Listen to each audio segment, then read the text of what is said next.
Prepare, because nothing is pre-manufactured.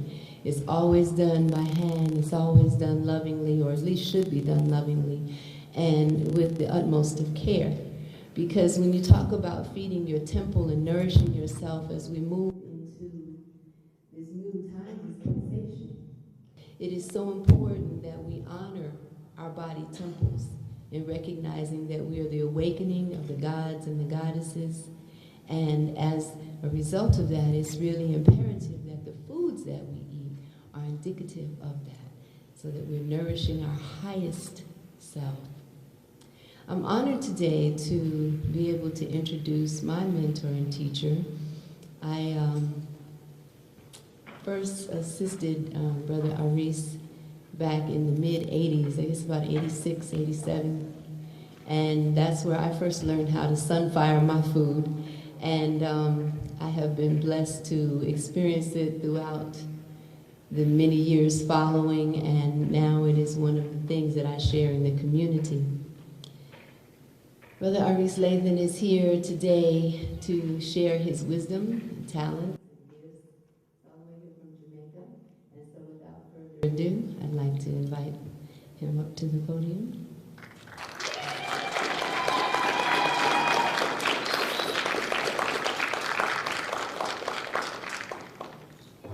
I'd like to thank you so much for this wonderful opportunity to be here with you, to share and grow together. I'd like to thank my sister Tassili for being so strong and keeping so beautiful all these years. We met in 1983 in San Diego, and it's been a wonderful experience knowing sisters such as Tassili. And we also want to thank the Black Vegetarian Society of Georgia for all of the wonderful work that has been done to make it possible for us to get together here today. You are very special, and I am so happy to be in a position where I can share in your specialty. What I'm going to share with you today is what we call the electromagnetic energy of foods. What we want to look at is the relationship of human beings to the food that we consume. The Sunfire food science encompasses all of the fresh plant foods and how we live with these foods harmoniously so that we can get the energy, the love, the vitality, and the whole healing, spirit from these foods that we can, in order for us to radiate the glow of our being. Sunfire cuisine is a cuisine that it's really ancient, it's timeless. It's as old as the sun. What it is we look at the fact that food itself that were intended for human consumption has been cooked by the sun. When we partake of these foods, our goal is to try to transfer the solar energy from those foods within our being. But of course, when you destroy the solar energy from the food, then we really are fighting a very tough battle. Because ultimately, what we're looking for is the condensation of the solar rays. And the main key that is found in these foods is our oxygen. So when we eat, we're really eating for oxygen. As you know, the first breath is the beginning of life, and the last breath is the end of life. So our primary food to sustain our life is oxygen. We've been on this planet for at least 1 million years based on recorded history. And it has only been 100,000 years that we've been consuming cooked food, because it's only been 100,000 years since the advent of fire. So prior to the use of fire, we obviously did not consume any cooked foods whatsoever. So for 900,000 years, we live a very wholesome, healthy, vibrant, reproductive, and long life, living off the food that were intended for us to consume. Once we developed the use of fire and we got into the position where we thought we were the rulers, you know, that we can actually have dominion over all of the other creatures on the planet, because we can burn them, we can do all these things to them, and we have this higher intellectual capacity that we think they don't have. So we got into torching the food, to roasting it, jerking it, barbecuing it, and these types of things, cooking, trying to tenderize things that were not intended for us to consume as human beings. And ultimately, we've figured out now that the experiment just isn't working. It's failed. So for the past 100,000 years, this experiment that we've been undergoing, trying to figure out how to adapt to eating cooked foods, we need to understand that the jury is in. We see all of the hospitals. We see the whole medical pharmaceutical industry, all of the drugs, all of the medications. And of course, we see all of the disease that are plaguing human beings today. So a great contribution to all of these things is the food factor. And you know, we all eat. We don't have a choice. And we're living in a day and age where capital runs the world. You know, the bankers run the world. The bankers own the Federal Reserve. The bankers run the food business. And it's all about profit and loss, the bottom line. And since everyone eats on the planet, it's a nice business to be into. You can't go wrong, ever. You're going to make money from food. It's not going to go out of style. But they're trying to come up with new models, like how they come up with new models of cars and things like that. They're trying to come up with new models of foods and models that they can control. But it's going to the point now where they're looking to produce, if they're not producing it already, seeds that are not reproductive. So you can plant your peas or your carrots or whatever you're planting, and they would yield seeds, but you can't plant those seeds again and get more food from those seeds. You have to go back to them to buy another batch of seed. That is how strong and powerful, you know, they're acting to control our food budget. It's all about money. It's not about your health. It's not about your freedom. It's not about your happiness and how you look and anything like that. It's about the bottom line. You know, it's about answering to the board of directors, to the investors. It's about Wall Street and how the stocks are moving, you know, and how much money we're going to get out of these stocks. So if we keep moving forward from the point of understanding that the sun itself is the primary source of life on the planet, not only human life, plant life, animal life, and the food that all of these life consume is also ruled by the sun. The foods that are intended for human consumption, they're cooked by the sun, naturally, in a very special way, very meticulous, very careful. So many, when they hear we say, we have sun-fired foods, or we make or produce sun-fired foods, they're thinking that, you know, we're whipping up something and putting it out in the sun and let it bake, you know, and that kind of stuff. But no, we're very obedient to the laws of life, and we're going with nature's plan. And we have observed that nature bakes the food for us naturally with the sun, with the solar energy.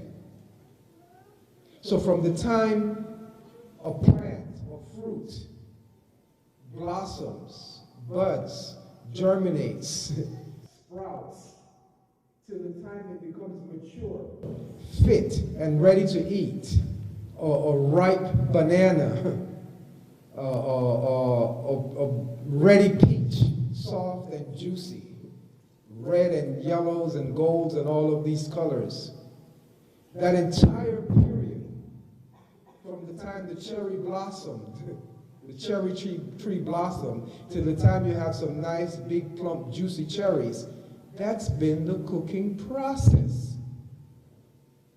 3 months, 6 months, a year. You're talking about slow cooking. So we have gotten so technologically advanced, we want to fast forward and speed it up to the point where we now have technology that nukes the food and radiate it. And, you know, something that nature normally would take, you know, a season to produce. You can get it in seconds, you know. But what they're doing, of course, they're uncooking the food. It's not being cooked. You're not eating cooked food when you eat a bowl of rice and a big piece of tofu or chicken or something like that. You're eating an uncooked food, a food that was already cooked by the sun, if it was intended for you to consume. So if that spinach comes to you nice and green and vibrant, and you boil it or steam it, or what do you do with all the things you do with spinach? You know, you chop it up and pack it in something and make spinach pies and all of it. You're uncooking the spinach. It came to you cooked, ready. For you to take a plantain, a ripe plantain that is perfectly cooked, well done, and look at the creative force that produced this plantain and say, you've made a mistake, or it's not ready, it's raw. I'm gonna fry this plantain. I'm gonna boil it, bake it, roast it. You're actually destroying the plantain. You're killing the plantain. Whatever it is, soybeans, peanuts, lettuce, tomatoes, chicken, fish. You're killing these living entities. And then you now, in turn, are looking for these dead substances to give you life, to promote life. How are you going to get death from life? Get life from death? So your food, when it comes to you, is a living food. Any food that comes to you that is not living, or actually, let's make it simple, that is not fresh. Your food is fresh food. Fresh lettuce, fresh tomatoes, fresh mangoes, and avocados, and cabbage, and carrots, and all of those things. When they boil it and bake it and pasteurize it and put it in bottles and tins and all of it, is no longer fresh, that it cannot legally, based on the USDA regulations, they cannot legally label it as fresh. So basically all we're talking about is fresh fruits, fresh oranges, fresh orange juice, not orange drink. And that's another thing. They cannot call a juice that is not fresh and 100%. They cannot call it juice. They may call it a cocktail, a drink, or something else. So you have to look at language. You have to look at all of the issues involved that brings these things to you. But that ripe plantain that's ready cooked and fit for you to eat, if you eat it the way it comes to you, then it's going to sustain your life. It's going to enhance your life. But if you eat it fried, it's going to hurt you. It's going to lock you down. So whether it's plantains, soy-based products, animal flesh, vegetables, anything that we consume in that state is going to take us to a certain level. Now, what we have done, we have studied all of the fresh plant foods in the kingdom, and I've classified them into 4 major groups: the fruits, the vegetables, proteins, and starches. The foods that grow above our arm's reach, every food that is grown above our arm's reach, we call these foods electrical foods. And electrical foods, the nature of electrical foods are their cleansers. And the force that affect their energy is the sun, the solar energy that's pulling them up. Every food that grows beneath or below your arm's reach that is affected by the gravitational pull of the earth, the root vegetables, the tubers, these foods are dense foods. These foods, we call them magnetic foods. And then the foods that are grown within your arm's reach, these are the electromagnetic foods. The characteristics of these 3 groupings of foods is that the electrical foods, besides typically grown high, they're also high in moisture. The more moisture in the food, the more electrical it is by nature. And the higher the food grows, the more electrical it is as well. And the more electrical the food is, the more cleansing it is in its natural state to the human body. The deeper the food grows into the earth, the less moisture is in it. So your root vegetables, the ones that are grown close to the surface of the earth, like your carrots and parsnips, turnips, beets, they have a lot of moisture. As they go deeper into the earth, the potatoes, the sweet potatoes, the yams, the moisture decreases and the starch value increases. So these foods are magnetic. As opposed to the electrical foods, the magnetic foods are builders. They grow deep into the earth. They're low in moisture. Besides the magnetic foods that grow in the earth, there are other foods that are magnetic. You have all of your grains, grains being rice, wheat, millet, corn, the rye, barley, oats, all of the grains are also magnetic. You see no moisture in them when they come to you.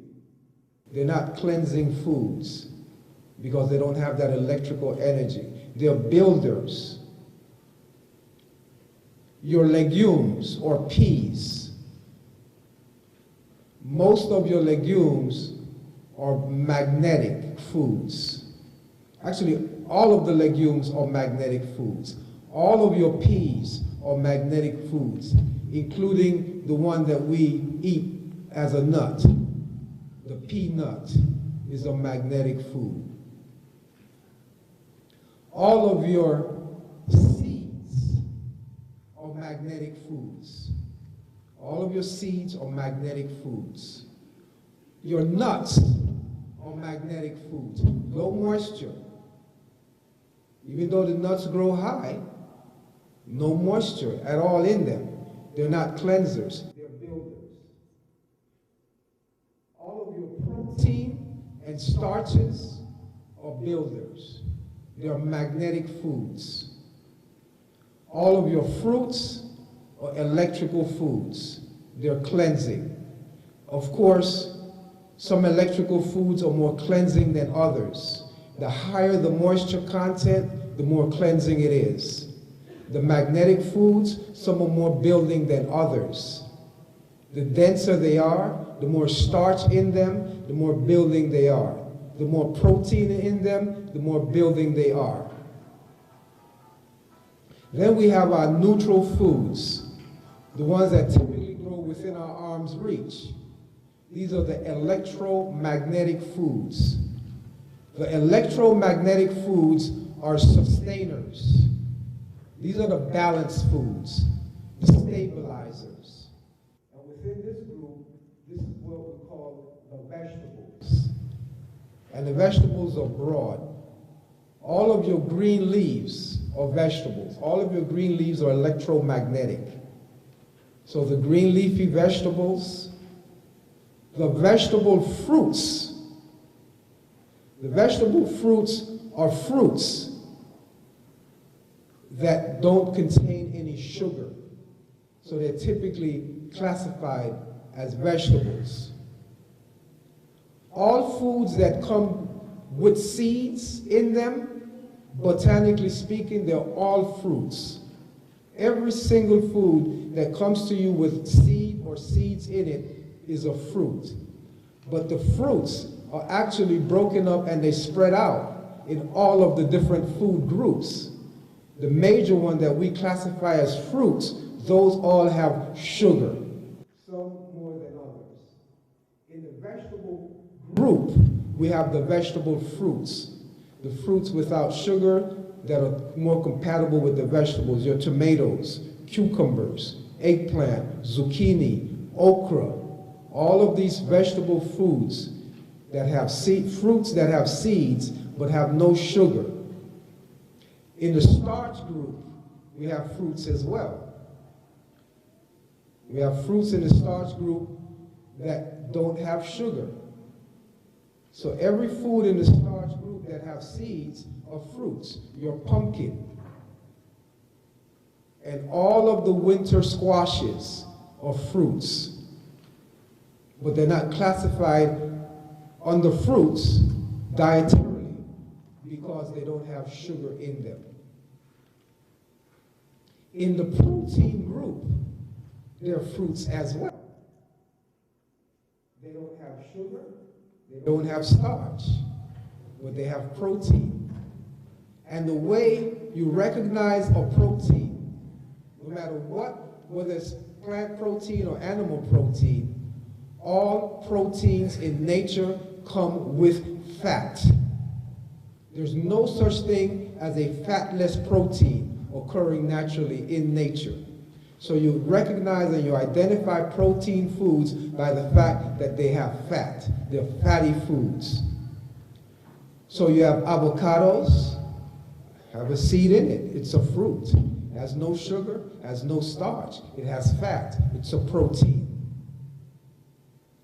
Your olives, you make olive oil from that. Fat.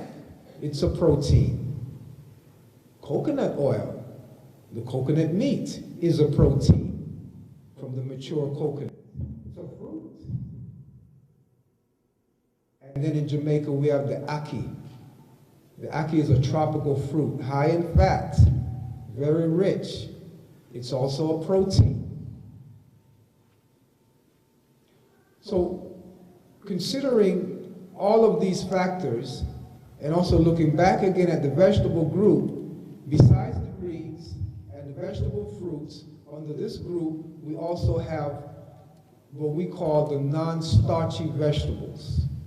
And the non-starchy vegetables would be things like celery. Well, even though celery has leaves, so it's really a green leaf, but most of it is a stalk, you know, that has a lot of moisture. But it's a vegetable. Broccoli, it's a flower, but it's a vegetable. Cauliflower. So all of these foods that don't have fat, don't have protein, don't have sugar, don't have starch, don't have leaves, they're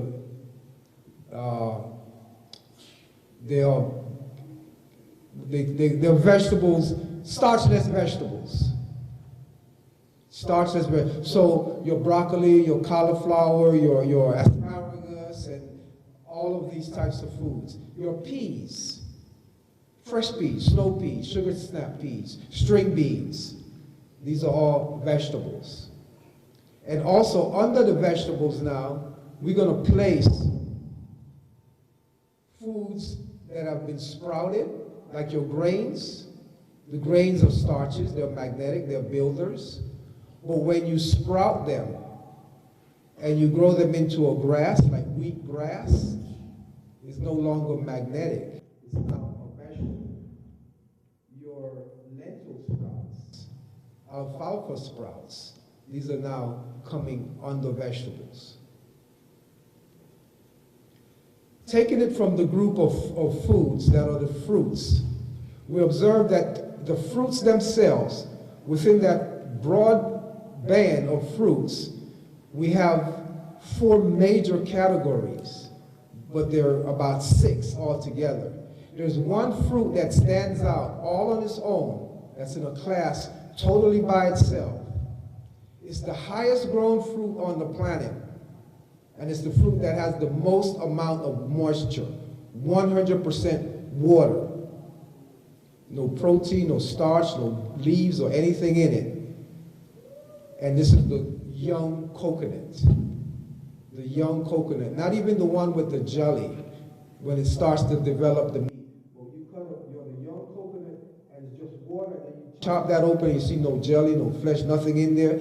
That is the most electrical food on the planet in its natural state. And it's the most cleansing food in its natural state. And when we talk about foods that are electrical, we're talking about what today people term electrolytes. Coconut water has more electrolytes in a natural state than any other food. So the coconut water itself, being the most cleansing food, the highest grown food, with the most amount of water, we want to look at that as really the god of foods. You look at the God force, the sun, that is the primary factor in that coconut water being what it is. The sun draws the moisture from the earth. And coconuts grow by the seaside, by the shore, abundantly. You go to any island, you go to any tropical country, the coconuts are abundant by the seashore. And we have places here which used to be known as Coconut Grove. They need to change that name. They chopped the grove down out of Coconut Grove. Where'd the grove go? You can't even hardly find a coconut tree in Coconut Groves anymore. But when the conquistadores came to America, they saw this beautiful patch of land full of coconuts, and they loved it. Coconut Grove, Florida. And you go to Jamaica, you go to Tahiti, and all of these wonderful tropical environments. That is the birth home of humankind. It's abundant with coconut. Coconut is the most versatile food on the planet. You make clothes with it, you make house, you feed your body, you make ropes, you make all kinds of things with the coconut. They even make canoes with the coconut tree. The coconut itself, that young coconut, that water that has been drawn out of the earth, primarily to seawater, and the sea is the most mineral-rich body of water on the planet. The sun is drawing that moisture out of the earth. Mother Earth, that female energy, is drawing that moisture out, and is distilling it, and bringing it up this tree, this obelisk, this phallic, this male energy, bringing that water up, distilling it, and turning that inorganic mineral water into an organic mineral water. So the coconut water is the most naturally occurring organic mineral water. And the European waters with the big price tags on it, the great mineral water, they're all inorganic minerals, and the body can't do anything with inorganic minerals. Plants need to process inorganic minerals and bring them to that organic state. So that's what the coconut tree is doing for us. It's processing those minerals and packing them in these nuts. These nuts that are shaped just like our mother's breast. This is the breast of the earth. And these are the offsprings. These are the babies. This is the fruit of life. The coconut itself. And that coconut, that young coconut, you just puncture the top of it, and the water just spouts out, just like mother's milk. It's hermetically sealed. And those trees could be 100, as much as 200 feet high. And that coconut drop off of that tree and it don't burst. Because Mother Nature created that coconut with the bottom of it is cushioned and it's pointed, it's aerodynamic, and it lands on that point and it doesn't crack open. And if you harvest that coconut within 6 months to a year from the time it sprouts, while Mother Nature has cooked it for that period, and you drink that coconut water, it will clean you out naturally. It even stimulates bowel movement. No other water does that. It is the only living water on the planet. And I question whether we're really water eaters by nature or not, or water drinkers. The type of water that, they're selling us. You see the animals that lap up that water with their tongue. Can we do that? How much water can we hold in our hands? 8 glasses? Can we do that? How much water you get in one little coconut? You get a couple of glasses, 3, 4 glasses at a time in one coconut. And this coconut water, it's a living water. We're living entities. Still water is dead. Once water stops running, it's dead. And I don't know where I come from. Anytime water stops running and it's stagnant, it gets stink. It grows moss on it. So if I'm buying a bottle of water out of a supermarket that doesn't get stink and it's not growing moss on it, is it treated? What's keeping this water from, dying, from decaying? Is it alive? What is going on here? So I question these things. I question the fact that, 10 years ago, water and gas were running toe to toe. A gallon of water was $1. A gallon of gasoline was $1. So everybody ran into the water business. All beautiful name water. Everybody got water now. I mean, they go to the spring. They can even close their eyes and fill the bottle at $1.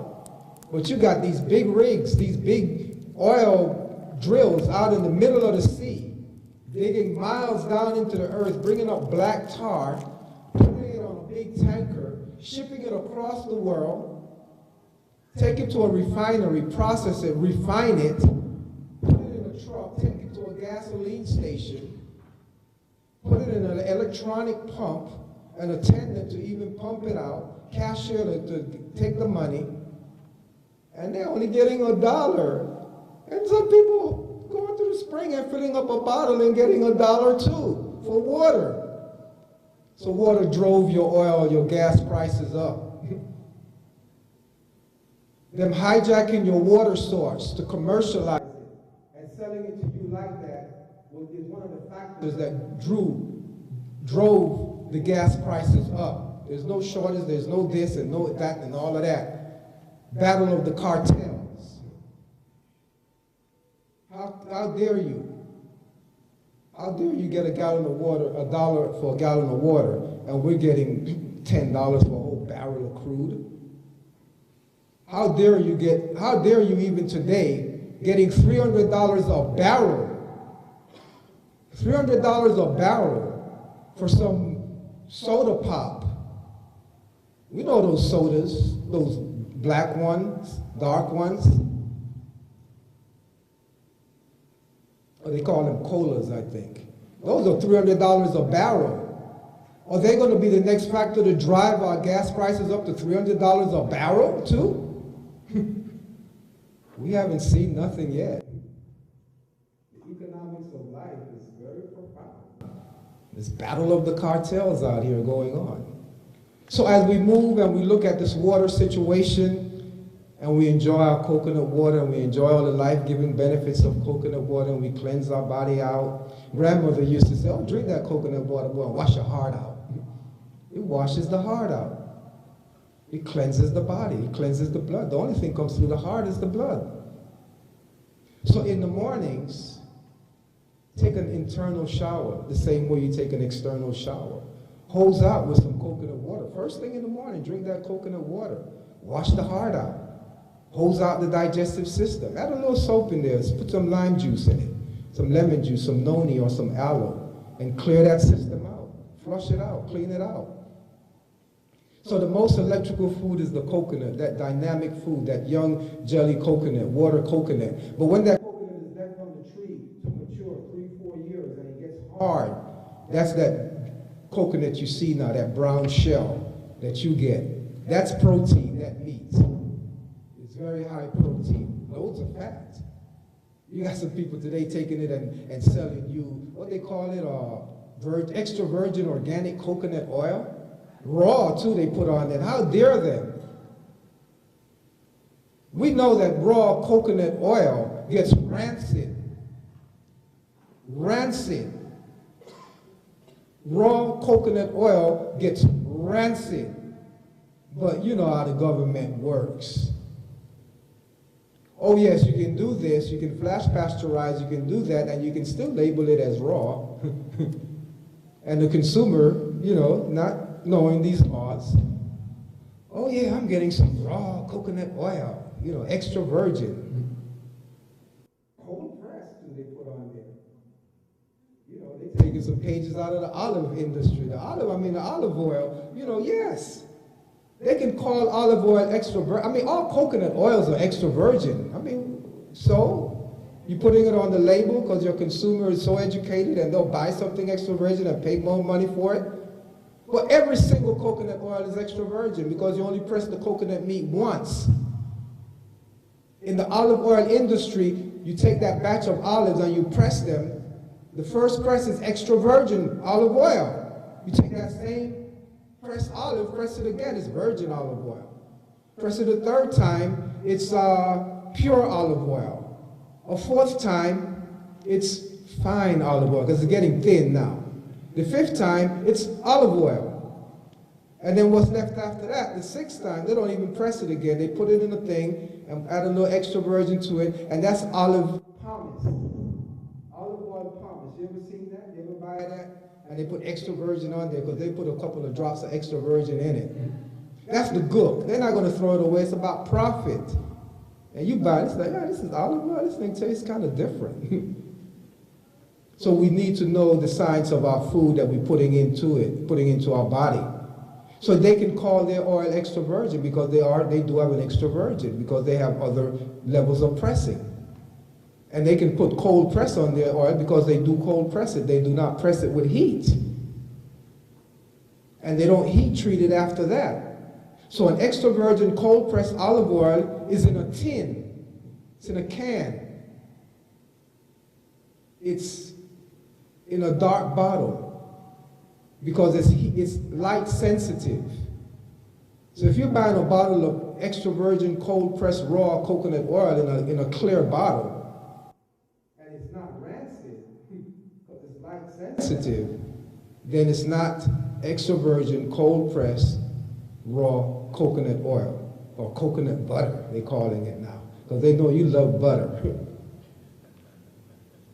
The thing is, they didn't tell you, they said, yeah, they cold pressed it. We know that. But they didn't tell you that they heated it after that. And the law allows them to do that. So we need to really watch, you know, what's out there and what we buy and what we're putting into our system. And choose what you want to put in, but at least know, you know, the value of what you're getting.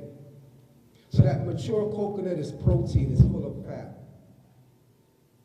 So as the moisture level decreases in the fruits, the electrical energy decreases, the cleansing capacity decreases. So the next group of fruits are your melons.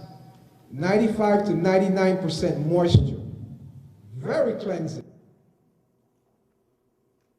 And this is melon time. I understand there's some people in this town that are on the melon fast. 10, 12 days of melon, nothing but melon. Yeah. Yeah, you want to eat melons till your bowel movements are melon. What a colonic. Woo! And it cost me some enjoyable watermelons. And no one poked anything up in me and took away my friendly bacteria. My colon is polished. Or I might go on a mango mono you know, in mango season. In 10 days, I'll eat nothing but mango. I don't even have to drink any water or anything like that. Just eat mangoes. So my bowel movements are all mango. Ooh, be smelling like mangoes. You'd be so kissable. And it's not going to kill you. It's not going to hurt you. Oh yeah, you're going to get the runs. So what? Why are you afraid? You know, you only get the runs when there's something to run out. So let it run.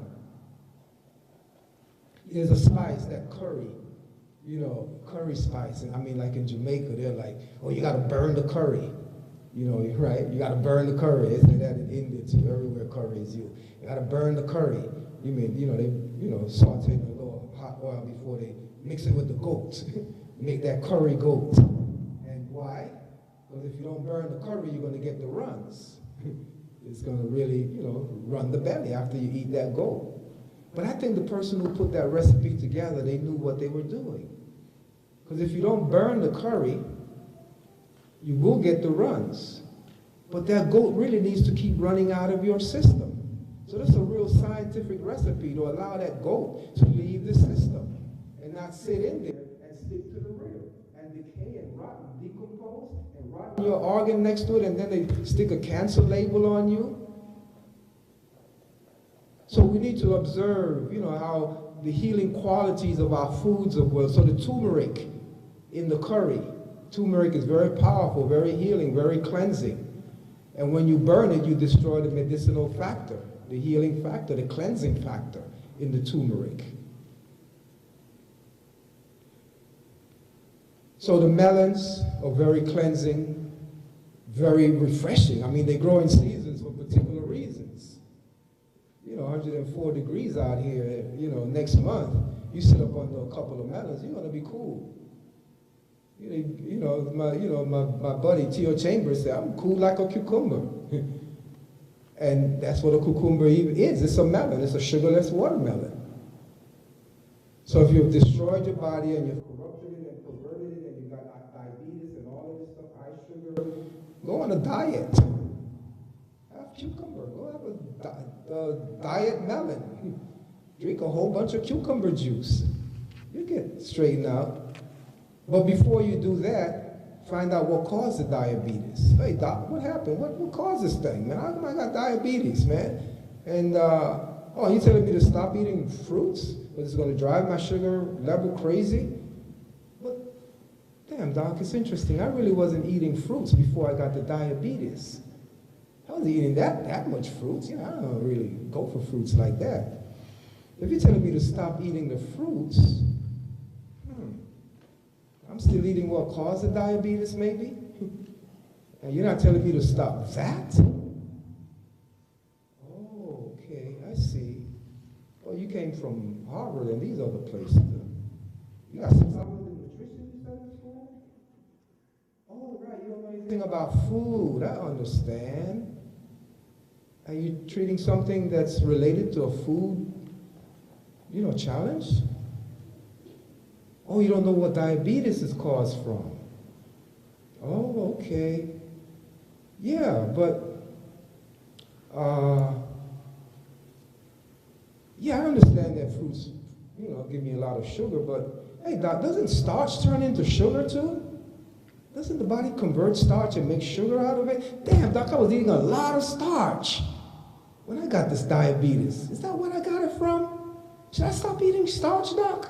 Let's learn together, doc. Come on, man. Let's you and I make a team. Let's study this thing, man. Let's go on the internet. Let's Google up this stuff. There's a whole bunch of stuff out there, man. Get out of the Merck manual, man, and trying to sell me some more drugs so I can eat more starch. And, you know, I'm perpetuating the problem. Oh, you're helping me to create room to put more of the problem back in? Oh, I see what happened when I eat fruits. Oh, the sugar in fruits are very electrical, doc. Yeah, Dr. Latham was talking about that. And they're very cleansing. Oh, so those fruits and the melons are going in there and snatching out that dried starch that I had packed in my tissues that didn't break down because I cooked the starch. And he said they don't digest when you cook them because I destroyed the starch-splitting enzyme. So I got starch stored. Oh, that's what makes my knees stiff? Oh, did I starch my knee stiff? Oh, that's the arthritis you're talking about? Damn, man, I'm fixed. You gonna unfix me or what? How are we gonna do this thing, man? Is there a Dr. Richardson in this town? Holistic doctor or something like that? I've heard there are people like that around. Let's get this thing together, Doc.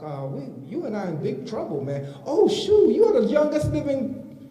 Oh, man, of all the professionals, the bankers, the lawyers, and all these guys, you die younger than all of them? Why is this, Doc? Let's get our health together, man.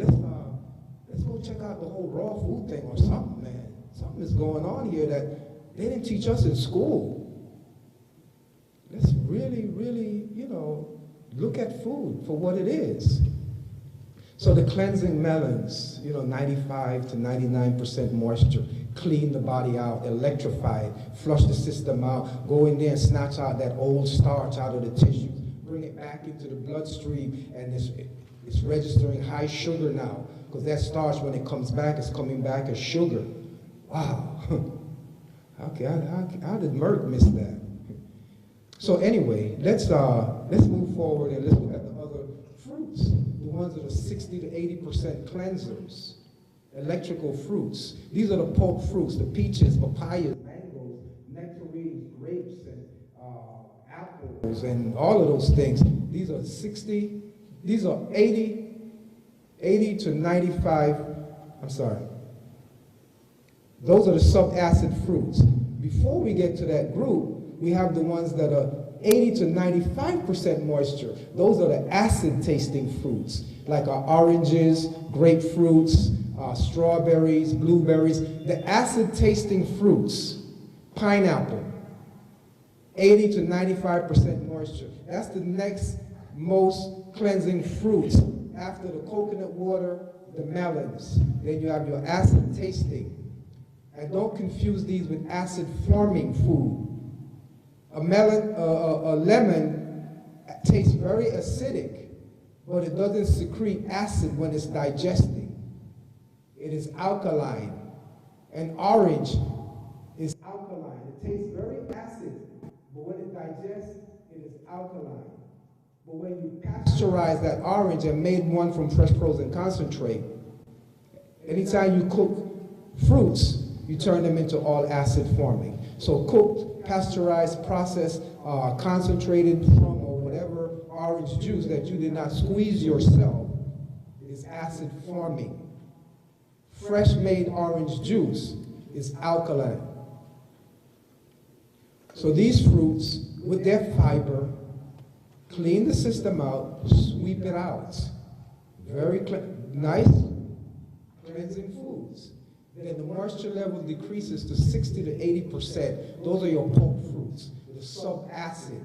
These are too sweet or too acid tasting. Some might be a little extra sweet, like some, Thompson grapes. And some grapes could be, that is not sweet. So there's a range in between that group right there.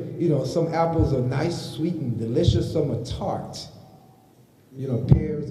But that's the subacid. Those are the pulp fruits that have a lot of body to them. Nectar. You don't make peach juice. You make peach nectar. You make mango nectar. Mango don't give you juice unless you blend it with something else that's liquid. So these are the subacid. They clean you out. Not as great as the coconut water or the melons or the acid fruits, but they clean you out just as well. Then we drop from 0 to 60% moisture. These are the sweet fruits. The lower the moisture, the higher the sugar. So they'll take some grapes and boil it down and get, grape sugar, grape juice that they sweeten like your noni with. The noni juice, a lot of it is sweetened with grape juice because they've taken some moisture out of the grapes and the sugar increases. So when you take the electrical energy out, the sugar increases. The electrical energy is the cleansing energy. When you take that out, the cleansing capacity of the food decreases. Then we move on to another level, and we see that, you know, the bananas, the plantain, the dates, persimmon. You see the low moisture? You see the sweetness in these fruits? They're not as cleansing as the others. And then the others that they've taken the moisture out, the dried grapes, raisins, the dried plums, prunes, dried pineapple, dried papaya, they'll constipate you. The electrical energy has been removed, so they're not going to cleanse you. A fresh plum, an acid fruit, you eat a couple of pounds of fresh plum, now you'll move some. You take those plums and you dry them out, and you come up with prunes, and eat a couple of glasses of prunes. They'll lock you down, they'll constipate you. The body is 70% liquid. Everything that goes into your body has to get into your bloodstream. The bloodstream is all liquid. So you're eating something that's dry, that's dense, that's no electrical energy in it, it's going to dehydrate you, draw the moisture from you, to the point where you can become constipated. So we have to rehydrate all of these foods. We have to put the electrical charge back into them. So grandmother used to stew the prunes for us. You remember that? Stew prunes, and then you get a little bowel movements from that.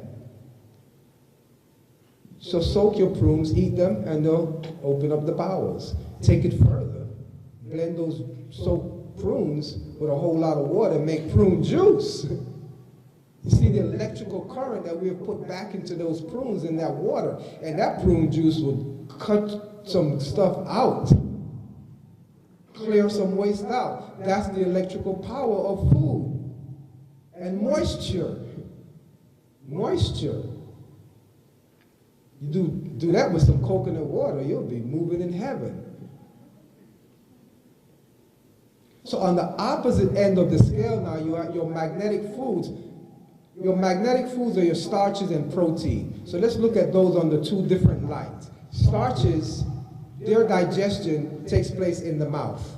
Carbohydrates, mixing them with saliva, breaking them down with the ptyalin and all the digestive enzymes that split starches in the mouth.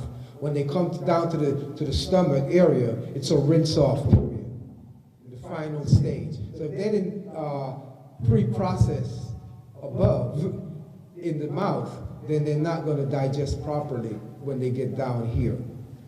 And then if you've cooked your starches and destroyed the starch-splitting enzyme, enzymes are catalysts. These are engineers that are found in the food.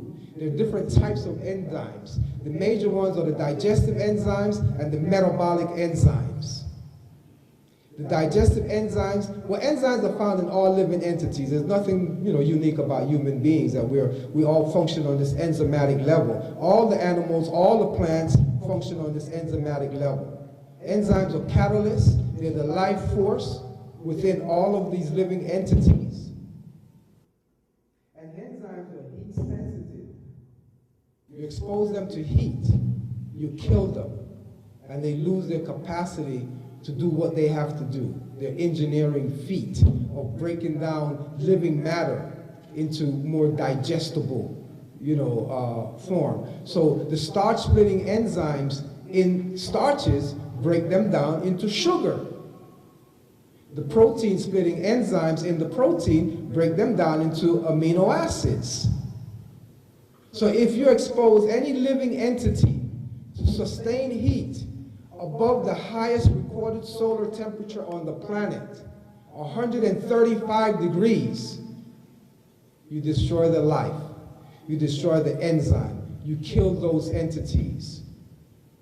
So the place on this planet that temperature has been recorded, there's been two places somewhere up in Europe, but the most prominent one where it's been recorded on this side of the world is named accordingly, Death Valley, California.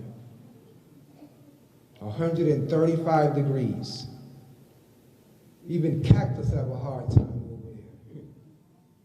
You can't survive in Death Valley. Paul Braggs did a whole journey into Death Valley to do an experiment on salt with some young athletes. And he eats no salt, they eat salt. And and they dehydrated and huffing and puffing and couldn't handle Death Valley, as Paul Bragg was able to do. The moisture level in your body, you need that when the temperature is high. That's why you got watermelons in the summer. That's why you got all the fruits in the summer.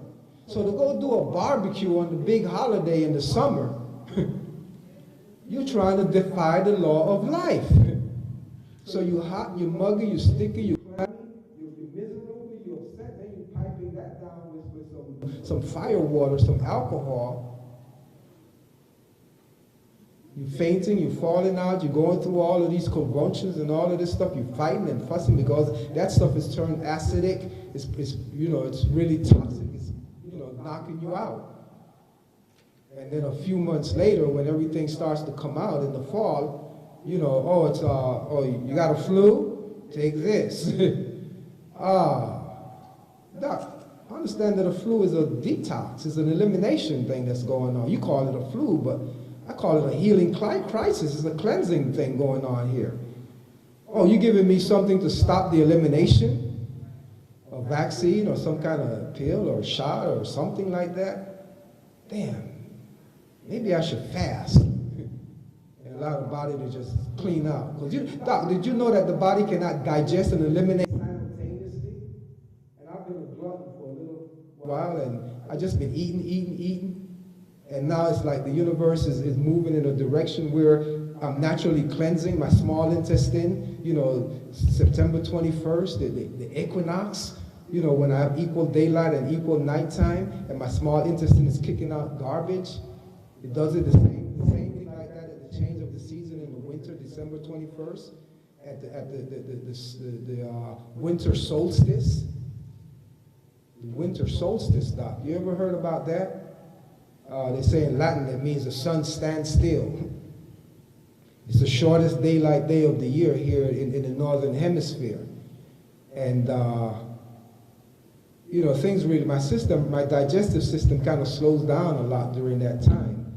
And my elimination process takes place. So I find it's been favorable to just fast for 3 days, the 20th, 21st, and 22nd of December, and allow the body to just eliminate. Just focus on elimination, because if I'm eating, I can't eliminate. So I just go on a fast, December 21st, 20th, 21st, and 22nd. I do the same thing in spring, and grandmother used to do that to us in the spring, spring cleaning.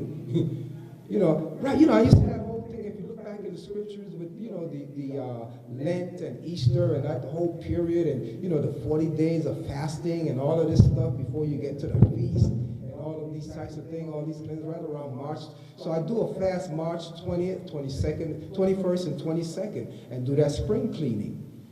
Then I do one June 21st. I'm doing one next week. The 20th, 21st, and 22nd. The summer solstice, the longest daylight day of the year. Damn, sometimes I treat my car better than my body, Some of us have been brought up to that. We winterize it, we change the oil, we change the filter, we flush the radiator out. My body is a dynamic machine. It's a dynamic engine. I need to consider some of these things about my body. Do those cleansing, do those flushing, do those, change the filter, the liver, flush it out. Clean out the kidneys and all the respiratory system, the circulatory system, the lymphatic system, get that wax out of the system so that the body can move a little more freer into cleansing.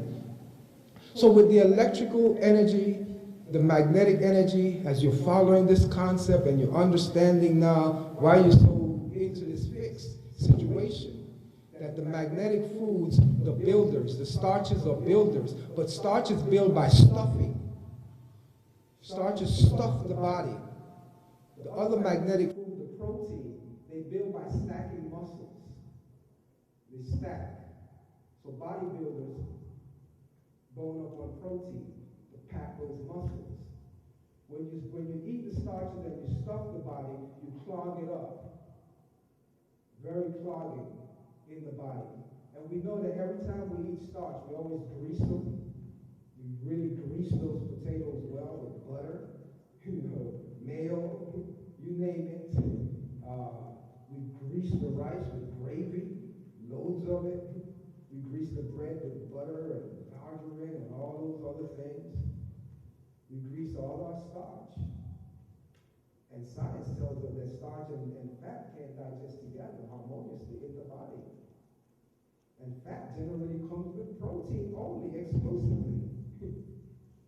So I'm trying to eat, this meat and potato lifestyle with all the gravy and the butter and all of this stuff.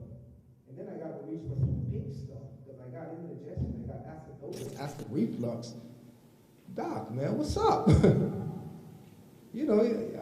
I'm really calling on you, because you're a responsible person. You're a responsible physician.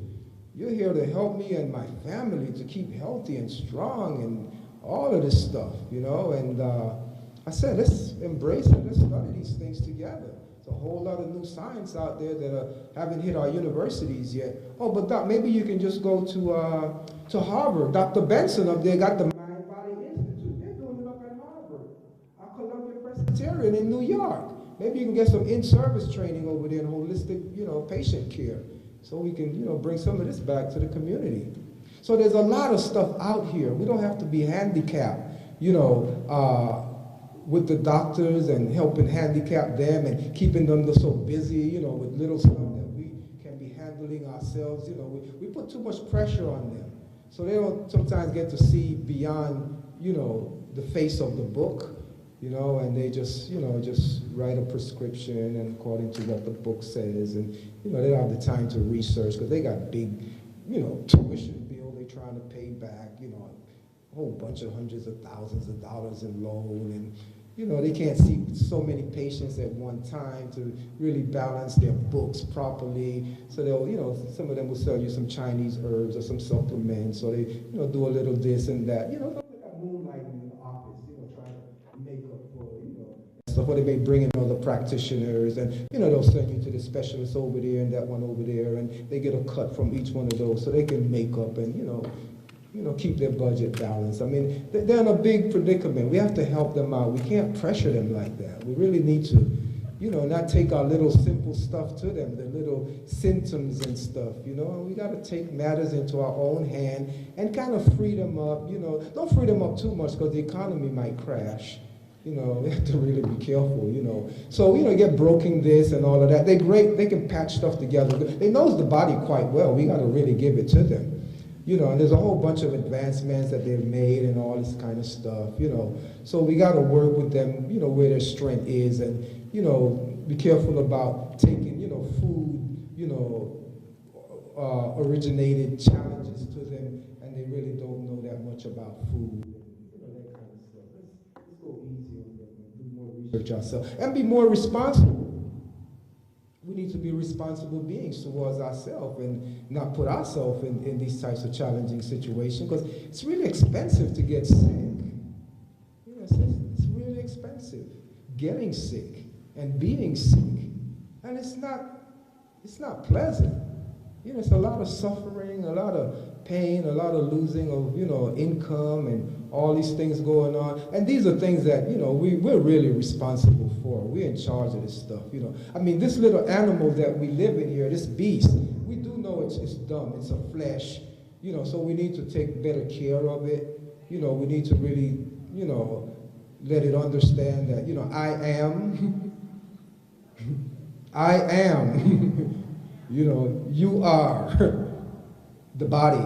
You're an animal. You're a beast. I am going to train you. I'm going to domesticate you. I'm going to put you on a plan. Our Sunfire got an eating, feasting, and fasting system. I'm going to try to put you on that. I'm going to make sure that, you go with the laws of nature. So we're going to, get a little more detail about this aspect of the energies of the food, and we're looking now at the starches and the protein, the magnetic foods, the builders, and the starches building by stuffing and the protein building by stacking. And we understand that the starches are root vegetables, grains, and legumes primarily. There's pumpkin and those other things that are starch. They're light starches, like the young, sweet, fresh corn. That's a light starch. I mean, it's really sugar. It was little sweet corn. Or when we leave them out in the field to dry out and mature, and we get that dry corn that's all starch that we make corn starch from, we make corn chips and corn this and all of that flaky corn from. They give us dandruff and all that kind of stuff flaking out of our hair, and these kind of starches and things like that. We need to understand, how the body really works with them, harmoniously. And we need to know that, all of the grains, all of the legumes, they all have to be soaked. They all have to be soaked. Their life force is dormant. The starch splitting energy in them is dormant. We have to remove the enzyme inhibitors. These are the safety valves that keep the life force dormant. We have to soak them, remove those things, and then allow them to germinate. Once they germinate, then we need to let them sprout. And when they sprout, in the sprouting, they've been broken down from starch to simpler sugars. They've been moved now from a magnetic state of being to an electromagnetic state of being. Because we've added the electrical current back into them, we've added that moisture back into them. So the classical example is that wheat berry. We take that dry wheat berry and we pulverize it and make flour and we bake it, and it'll constipate us. It'll lock us down, gives our babies a whole lot of mucus, clog up the respiratory channel, and then some people call it the staff of life. I think it's more appropriate to consider it the staff of death, and we feed it to people in Haiti and, South Africa and, Ethiopia, starving babies, they call them, and get them starch and swell up their belly. And now today we got them rioting over starch, over rice and flour. And the Haitians are shipping all their organic mangoes over here, all their natural sugar being sold over here. And we're sending them back a care package. The care package, from the U.S. government, starching them, and we're getting all their organic mangoes, and we're going to Tahiti and doing the same, we're going to Ethiopia, we're going all over and doing the same, and having them on flour and starch, flour and rice. And now there's a shortage of those things, it becomes so expensive. And we're bringing their goji berries over here, superfoods. Paid me a lot of money. Superfoods. And the natives, let them eat rice and beans. They don't know the value of what they got. I'm a pirate anyway. I'm a descendant of Henry Morgan and the other pirates who came here before me and went down there and ripped them off of their gold. Now I'm ripping them off of their superfoods and bringing it back to you. Fair trade. Let's hijack Walmart when it comes to fair trade. But us, we're little people, We're just, wise little sandal-wearing, hipsters, we got a groove here, we're fair, we are, we stay in their hotels and stuff. We get them tips when we go down there, So anyway, those starches, that glue, wheat is 6 layers of glue. The outer layer is the bran, that's the fiber. The inner layer is the core, that's the germ. You got 6 layers of glue between that. You may call it gluten, but it's still glue. It'll seal your glue up your system. Staple it down. And then we have pasta. It sounds nice in Italian, but when we, call it in English what it is, paste. And we get to understand what we're doing. We're pasting up our inside.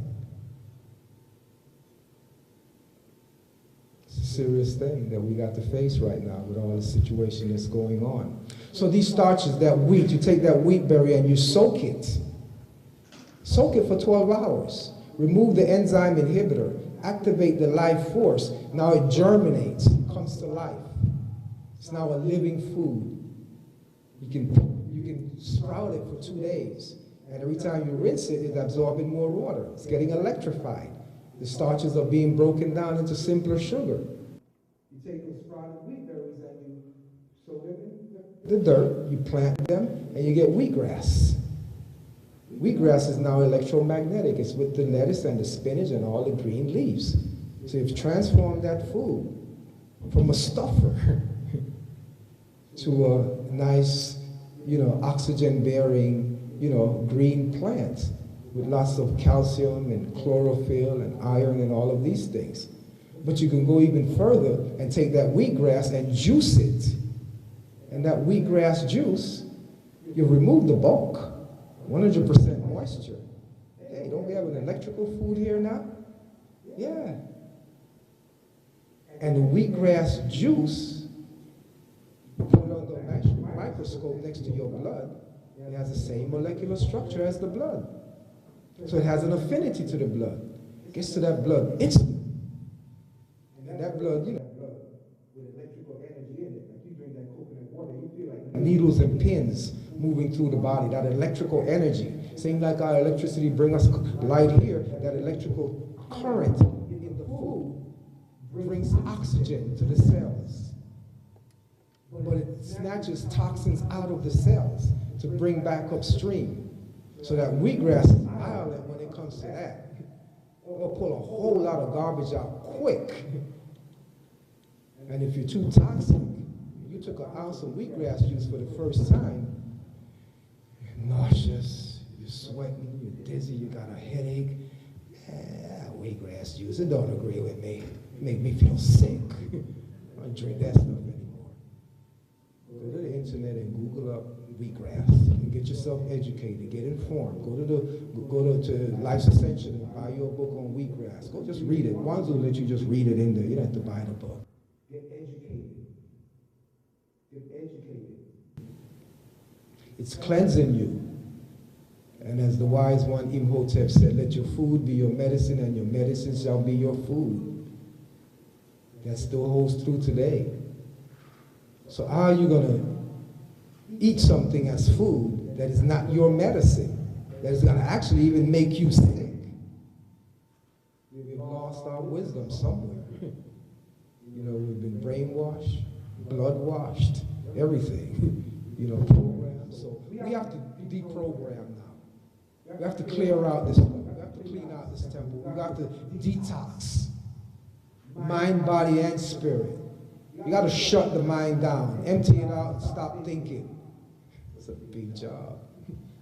So you go sit with the guru and you meditate. That's fine. That's a good little help. But you need to meditate 24 hours a day. You need to stop thinking, period. You need to empty out all of those accidents that were bumped into your head and reprogram where you are now.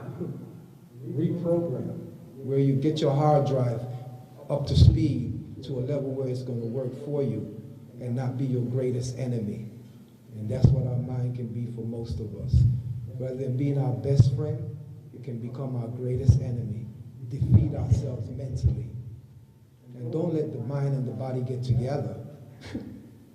They'll smother the I am. Spirit don't have no place between those two. They'll wedge you in. Can't even relax in the body anymore. Stressed out and all of this stuff. So you need to bring that beast back in order. And you need to use this electronic brain that you have here, to help you to keep that little animal in check. It'd be the dog trainer for you, or the human trainer, whatever you want to. Well, some people call the body dog anyway. Don't some of these young guys know about, oh, dog, hey, dog.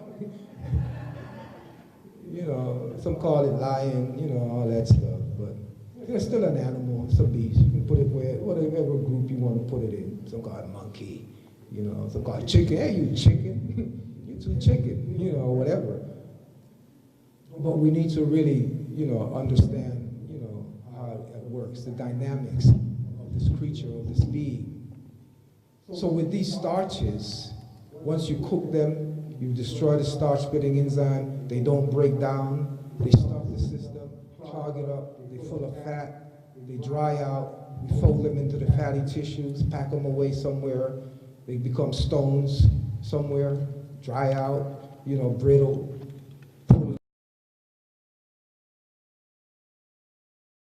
Cramps, dry starch that's cracking, rubbing up against our tender mucus lining, and we call it a cramp. It's a stab, you know, from a piece of dry chalk that you put into your body. So we have to rehydrate these things. We got to break them down. We got to pour some lemon juice on them, pour some cayenne pepper on them, you know, some hot stuff. You know how you get soft and loose, you run the iron over it. And then when you let it dry, it get cool, it gets stiff. So when your joints get stiff here because you starch it stiff, you become a snowbird and run down to Florida for the winter. Go to the Bahamas, you know, because you starch stiff. You run out of Canada and all these places, going down there to chill. Or some come down here. Oh, that's why some of you all came down here. It's a little warmer down here, you know, the arthritis don't beat you up so bad down here. But we really need to, you know, observe the body closely and see how it works and how to work with it. So that wheatgrass will clean you out, but it don't create bowel movement. The wheatgrass juice doesn't create bowel movement. So you go to certain places that practice that culture, you got to walk around with a bucket, enema bucket on your shoulder. You know, because you got to move the garbage out as fast as it's being released, otherwise, you know, it knock you out. But if you just take that little wheatgrass juice and drop it in your coconut water, now you got the perfect synergy, and it's going to move right out for you. Then the protein, those builders, your nuts, your seeds, the protein fruits, coconut, avocados, olives, and those things. The 3 legumes that are high in protein. Most legumes are 70% starch and 30% protein. Legumes only have protein and starch, no minerals in them, no vitamins and that kind of stuff. 70% starch, 30% protein. There are 3 legumes that are higher in protein. Around 80% protein, peanuts. Those peas are very high in protein. Lentils, very high in protein. And the soya bean, very high in protein.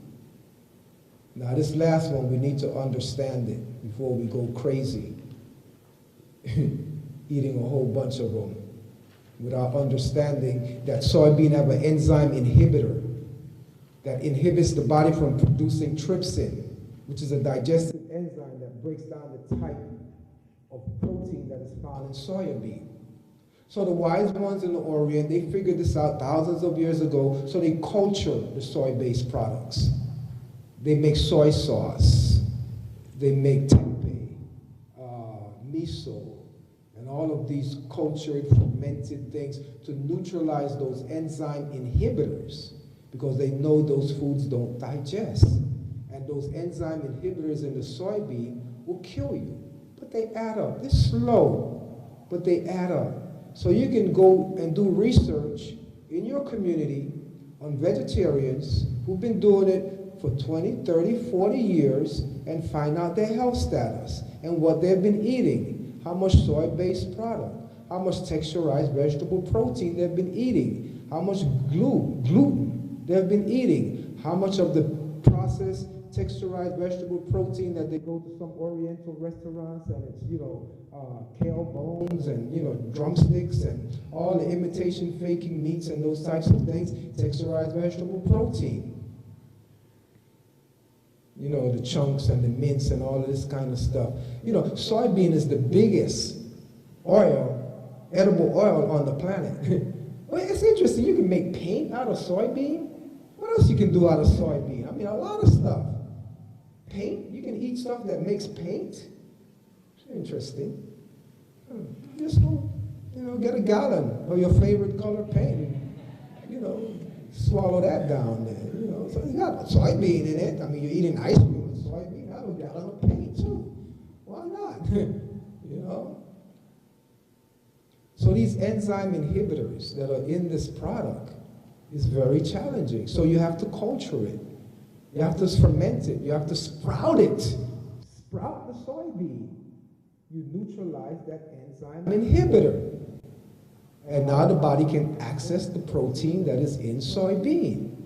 Well, you're going to take this stuff and make, bacon bits and, faking bacon and soy cheese and soy milk and tofu. Tough for you. I mean, read between the letters. Read between the letters. So soybean, that oil from the soybean, it's a huge industry. It's a lot of oil. Usually when you read something that says vegetable oil, most of it is soybean in there. So what's left over from that soybean is gook. I mean, we know that, the bankers, the food industry run by money-making people. And that's profit. We're not going to throw that gook away. Oh, let's make dog food out of it. So they make dog food. You go to your favorite big yellow bag of dog food, and it's got it in there, texturized vegetable protein. Well, actually, what you might want to do better, you can go into supermarkets and go to the vegetarian section of the supermarket. Well, let's look at the tin foods, the canned foods. There's a line of products with these texturized vegetable protein that got the chemicals and all of this stuff in it. And we know they originate out of California, Loma Linda, Glendale. A lot of them are wonderful products that have been produced by wonderful, well-meaning, intentioned vegetarians. The whole Adventist movement, wonderful movement. The vegetarian community in the world that you can really study and see that health-wise they're, more healthier than most other communities because they're vegetarian. And they strictly adhere to the principle, not strictly these days. I mean, some do eat chicken and stuff like that, other things, But they really, their foundation of vegetarianism is thou shalt not kill. But it all ends right there. Their consciousness ends right at thou shalt not kill. So you pick up one of those cans, go pick up the country stew from one of those brands. They got a country stew. Texturized vegetable protein from the soy and the wheat and all of this stuff. And it's got carrots and, really nice vegetables in there. And then there's a whole litany of chemicals. Big, long list of chemicals in them. Go around the other aisle to the dog food section. There's a yellow brand. They have a country stew also in the dog food section. And do a comparative, analysis. Yeah, texturized vegetable protein, corn, carrot, and, meat solids. Oh, wow, that's the main difference, meat solids. Also, they shoveled up the meat garbage and put it in the dog can for them, and they didn't put any in our cans because we're vegetarians.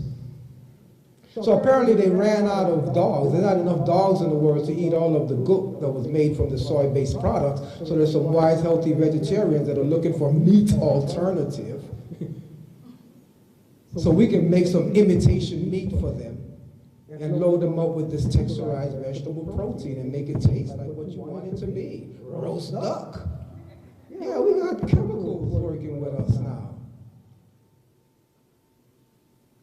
So you check out your community and you check out the vegetarian people in your community that's been doing it for 30, 40 years and what they've been eating, and the ones who have been eating that, those texturized vegetable protein.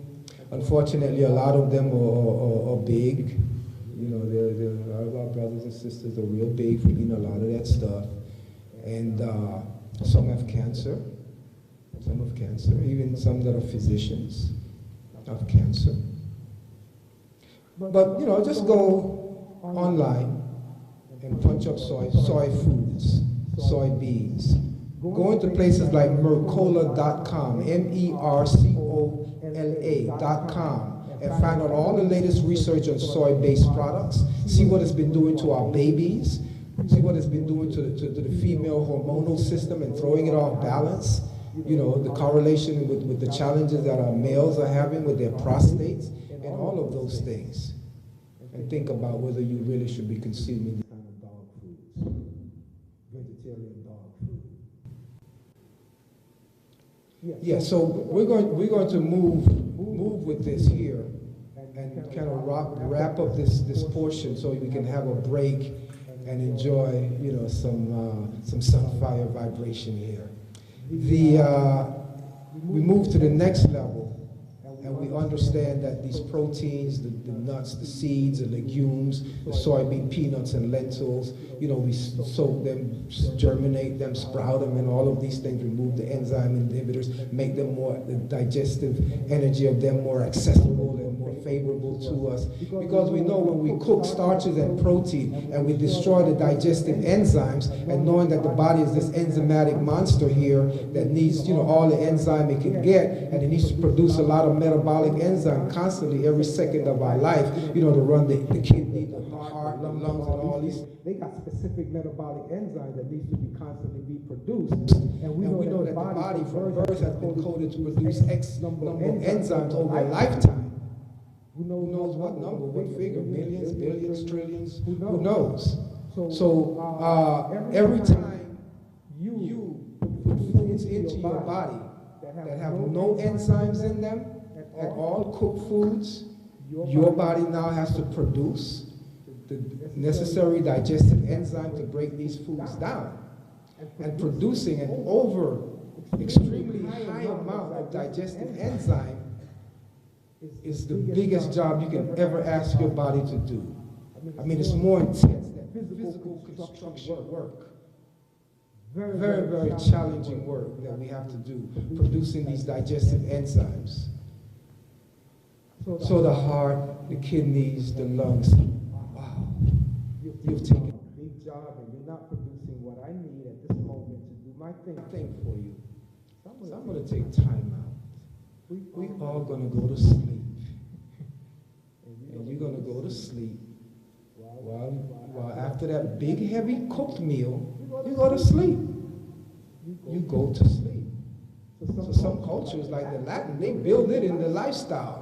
We all take a siesta, shut down the shops and everything, because we eat a whole bunch of, you know, pig feet and, you know, all this stuff, and we need to go take a sleep.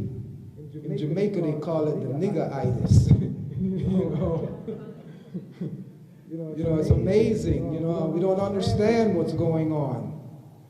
We don't understand. So what we're doing now, we're challenging the body to produce all of this unnecessary digestive enzyme, trying to violate the laws of life. So we now start tapping deep into our enzyme bank.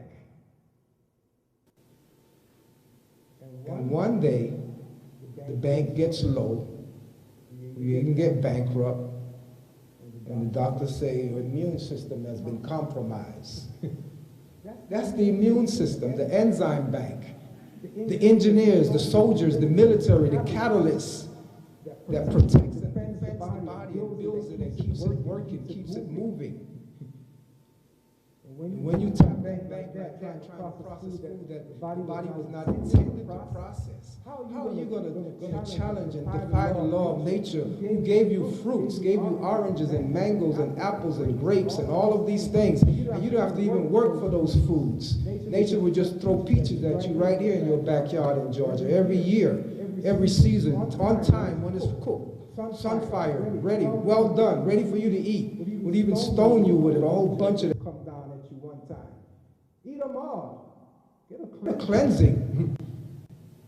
But you're going to say, oh, well, I'm going to, you know, I can beat that. I'm going to go have some potatoes and yam and biscuits and breads and donuts and all this stuff, and I'm going to rev my body up, you know, like Lance Armstrong or Michael Jordan, and I'm going to take this pasta and I'm going to run it and make sugar. Oh, shoot, but I'm not in the cotton field anymore. I'm not slaving all day. I'm not sweating and burning it like that. I'm behind computers, watching TV, driving in cars. I'm living the sedentary lifestyle. Hey, Doc, I really can't burn sugar like that. I'm not an athletic. Oh yeah, do exercise and all of that. What exercise is going to do? Help me eat more of it?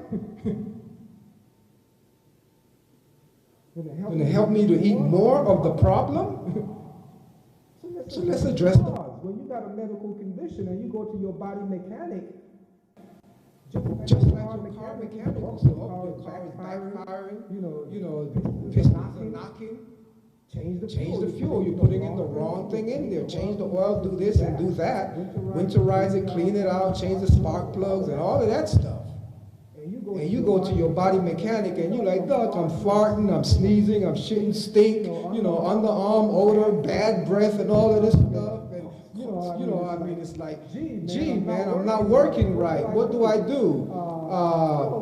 Take this. Temporary relief. Band-aid. Give you room to put in more of the problem. What kind of mechanic are you? My car mechanic usually tell me to, change the fluid, take out the stuff and clean out and freshen up. Should I be doing that, Doc, or something? It's like, we're gonna not clear out the garbage can. I'm constipated, Doc. The little thing with the grease and stick it up there and, get a little push. Wow, I think it's more systematic, Doc. I mean, you know the body well, Cancer is not just a local thing, Doc. I'm full of this thing. What's going on here? And again, I tell you, check out Harvard, the Mind-Body Institute, check out Columbia, check out the holistic physicians that are around the corner. There's a whole different breed going on here. You should join that club. Help save your life too. So we need to really take charge. We need to understand what's going on with these foods. You cannot take your body and turn it into a refinery and produce sugar from starch after you have cooked that starch. You're not that kind of Michael Jordan. You can try it, but the minute you stop running and that garbage start coming back upstream, look at Muhammad Ali. Look at what is happening to us. So fitness is not all. Yeah, fine. You can be the greatest junk food eater on the planet. You can eat it all, but get it out as fast as you put it in, and don't stop running. Don't stop running if you're going to keep putting it in. But we got a whole new science today that is showing us not to put it in. That show us that, the most critical things about the body structure is that it needs, proper, wholesome, living nutrition, live cells, that we can produce more red blood cells and not a whole bunch of white blood cells. And we need exercise. We need to tone and keep the body fit and trim and slim. Because we understand that when we're carrying around a big mass, we're carrying around a trash bin. We literally full of it. People say, oh, you full of it. Yeah, you're right. You're right, you're full of it. But that's just garbage, it's filth, it's waste. It's pus, it's grease, it's wax, it's junk, it's gook. So we need to also cleanse. So the food, the activity, and the cleansing. And that's just for the animal level, for this flesh here.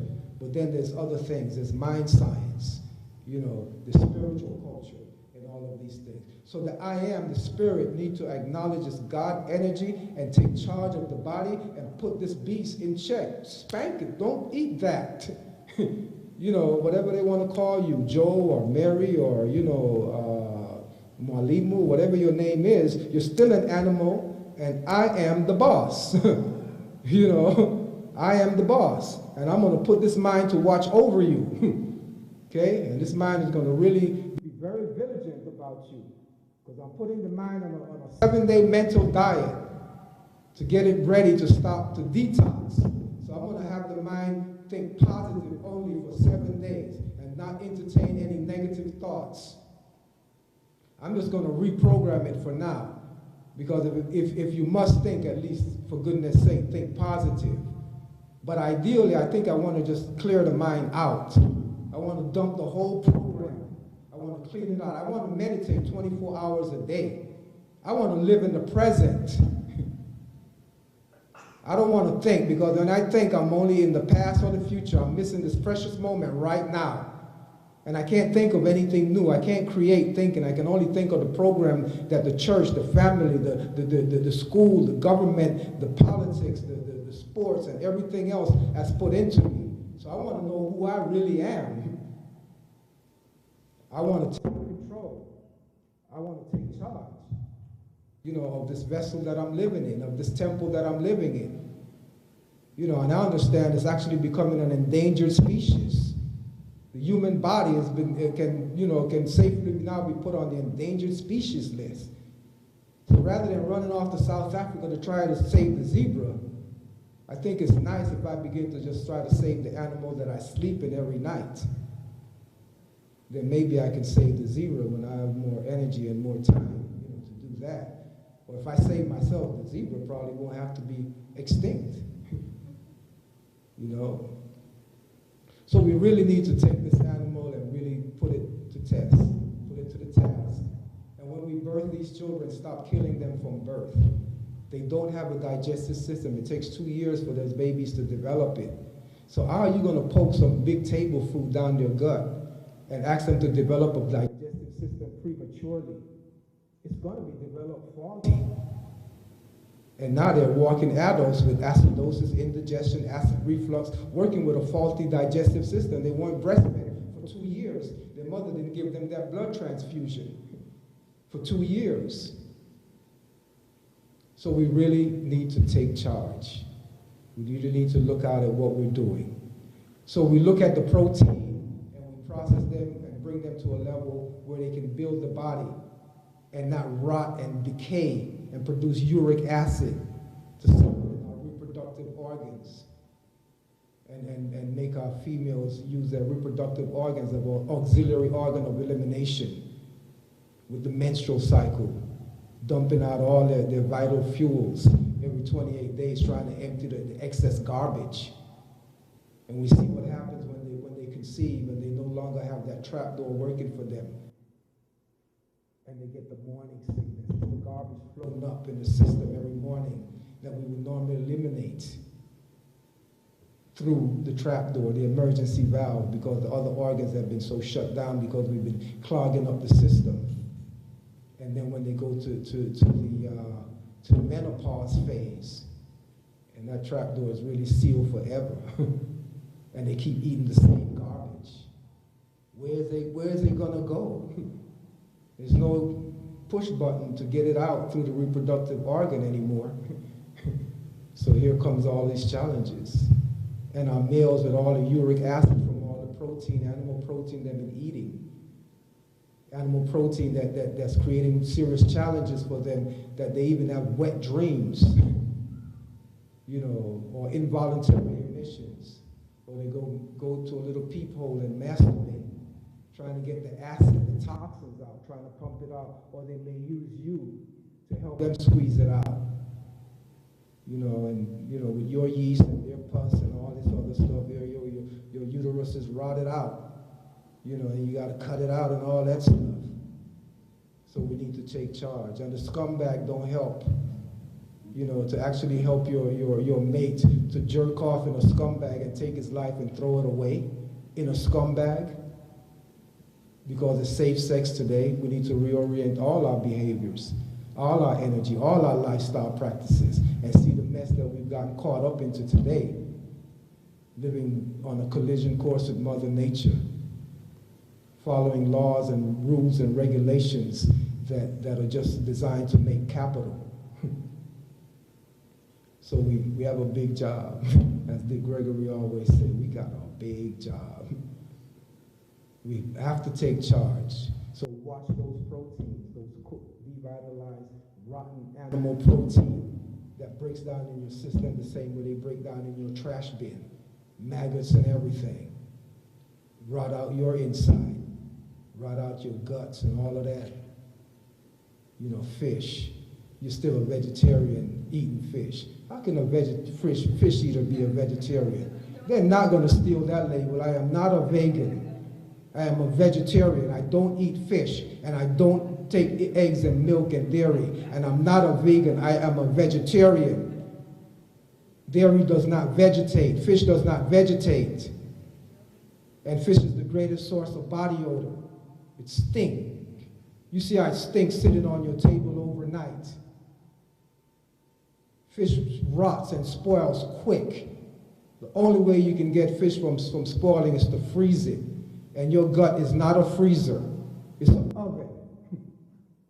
100 degrees. Fish will rot down there faster than on your table overnight. And fouls you up. Well, no, the chicken fouls you up. They call that the foul, right? Yeah, the fish got you smelling fishy, or whatever you want to call it. But we really have to take charge. We have to really be careful.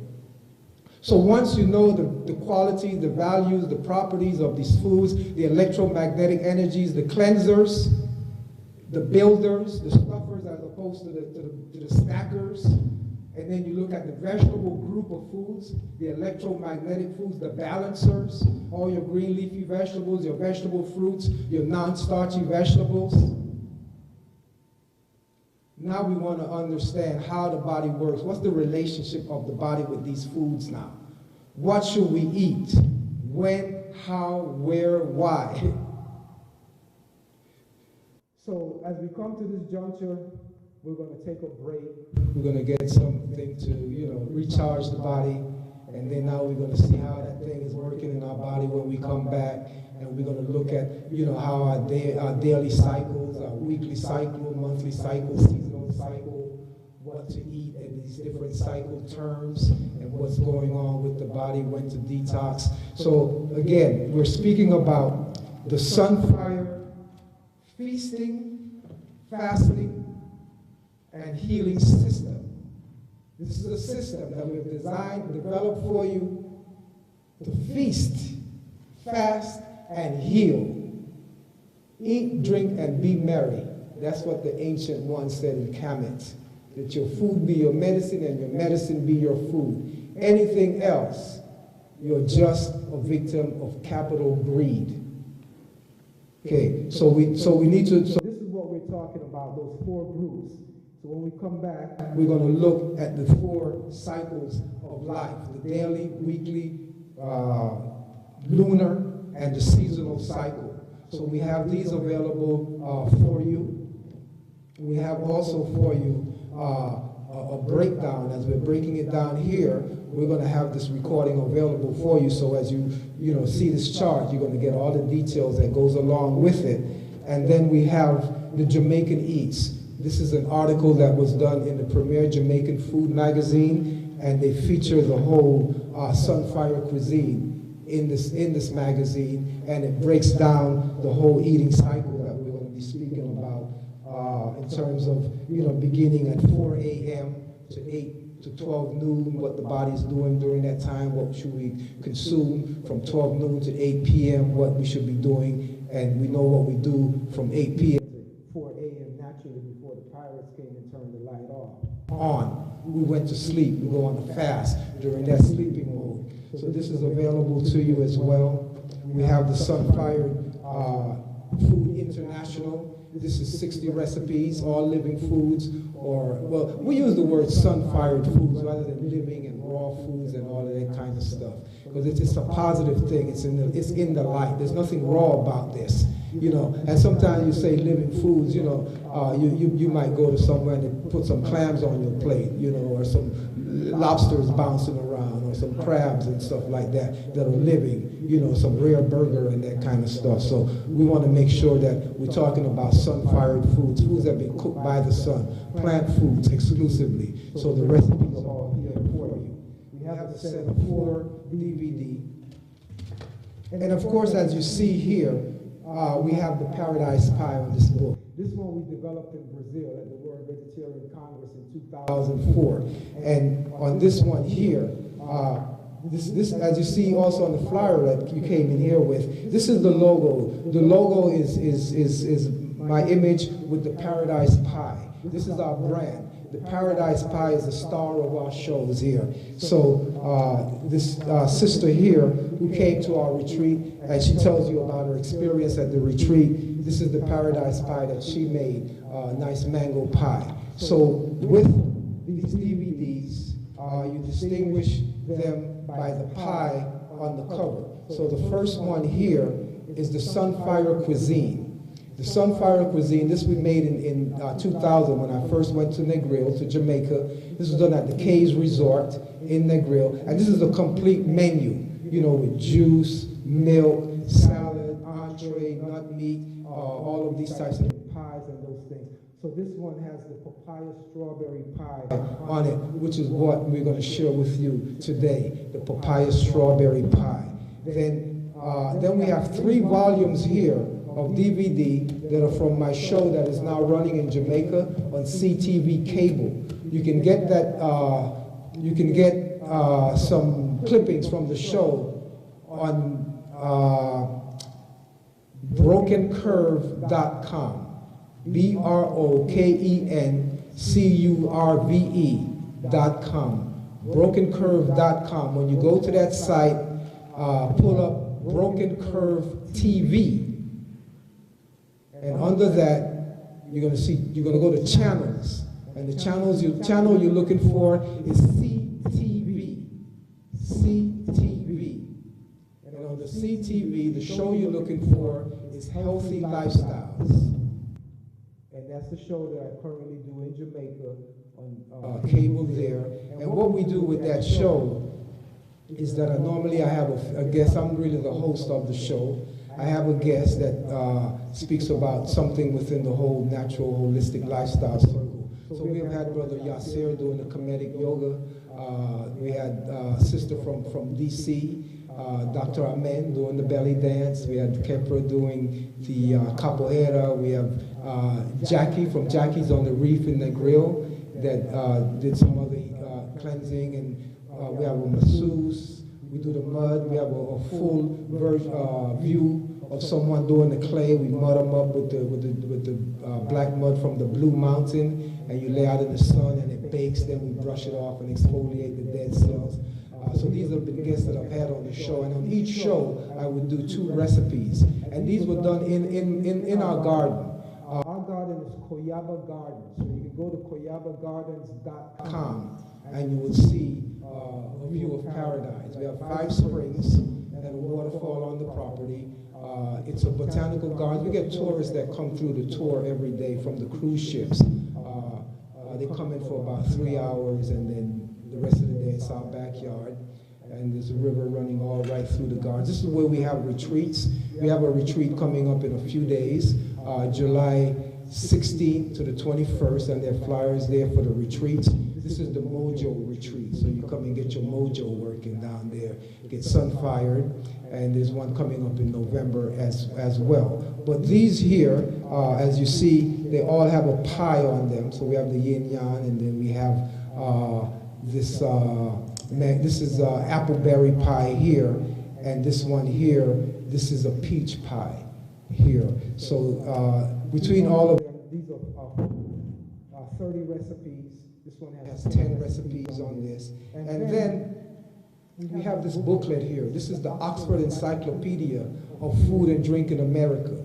The 2004 edition of this encyclopedia did a tremendous expose on the history of vegetarianism in America.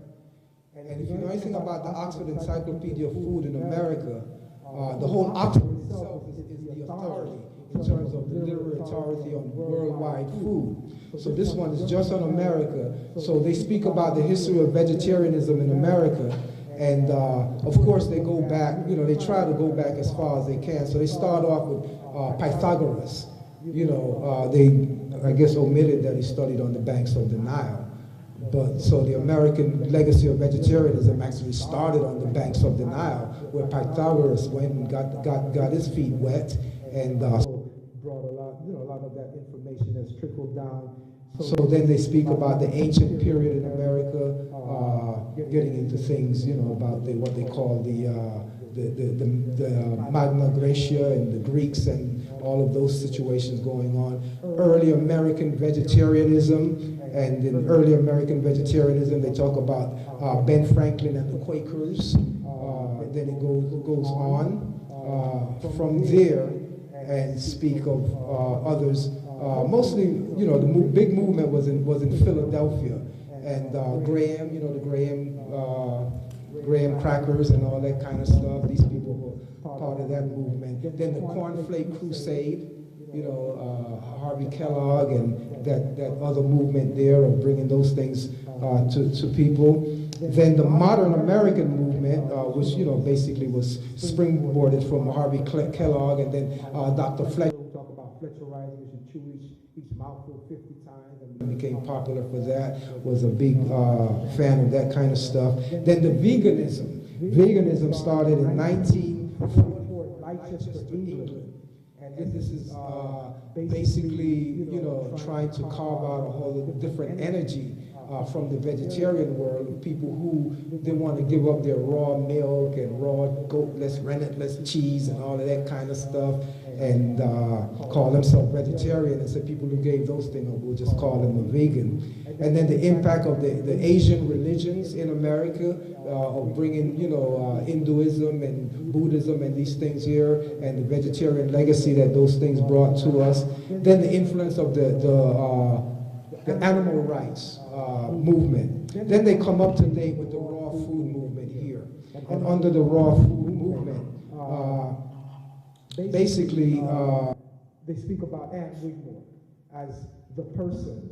Here, let me read to you what they say about Dr. Wigmore. They said the only foodstuffs to be identified closely with the raw foods movement are sprouted grains, beans, seed and nut cheeses, and wheatgrass juice. All the legacy of Anne Wigmore, drawing on the knowledge passed on to her by her grandmother, a village healer in her native Lithuania. Wigmore concocted wheatgrass juices and sprouted foods to feed her ailing patients at the Hippocrates Institute's holistic raw food health centers that she opened throughout the United States. And it really, you know, really put her where she needs to be. She's done some tremendous work to bring the raw food movement in full force. Then right after that, there's this paragraph that says, another immigrant to whom the raw foods movement owes much to is Aris Latham, a native of Panama. He's considered to be the father of gourmet, ethical, vegetarian raw foods cuisine in America. He debuted his raw food creations in 1979 when he started Sunfired Foods, a live foods company in Harlem, New York City. In the years since, he has trained thousands of raw food chefs and added innumerable gourmet raw food recipes to his repertoire. So it's really quite an honor, you know, to be mentioned on this level for what we have done. You know, it's great to be in a position where, you know, we have really been blessed to have this in the family, you know, because we really need to bring our family back home. You know, there's a lot of raw food merchants that are out here that will sell you a bag of tricks for a lot of money, you know, and you're still, you know, sneezing and huffing and coughing and farting and all of that stuff. So my bio is in the back of this. These things are available to you, and you can speak with the brothers and sisters there that are going to share with you the value of these things. And also with your refreshments today, make sure you've gotten your juice. The juice is tamarind with strawberry, ginger, and it's sweetened with agave, with spring water. And then we're going to put together a paradise pie for you, a papaya strawberry pie as part of your refreshment. But in addition to that, they have a raw food platter, a sun-fired food platter there that they're going to ask you for a donation to share that with you. So I give thanks for being here, for sharing with me, and we'll take this break and come back and see, you know, how it all works with it.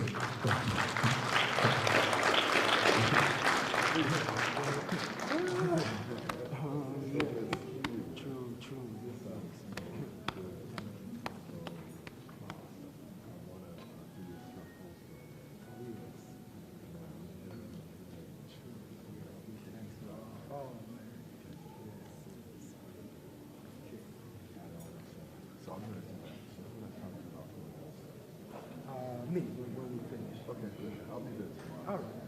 Okay. Oh. Back here, and I see you're really enjoying the digestive feast. What we have prepared for you today is the cashew cheese.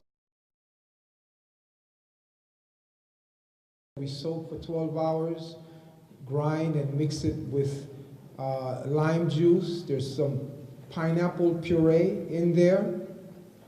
There's scallion and a variety of sweet peppers, and also there's cilantro as well. And normally we use the black salt. The black salt. There's a big thing about salt today, and there's the sea salt and the Himalayan salt and the Celtic sea salt. But based on my research, the black salt is better than all. And Whole Foods haven't found that yet, so you don't go there for it. Only the Indian spice shops have the black salt. And it comes from a part of Himalaya in the valley near Pakistan.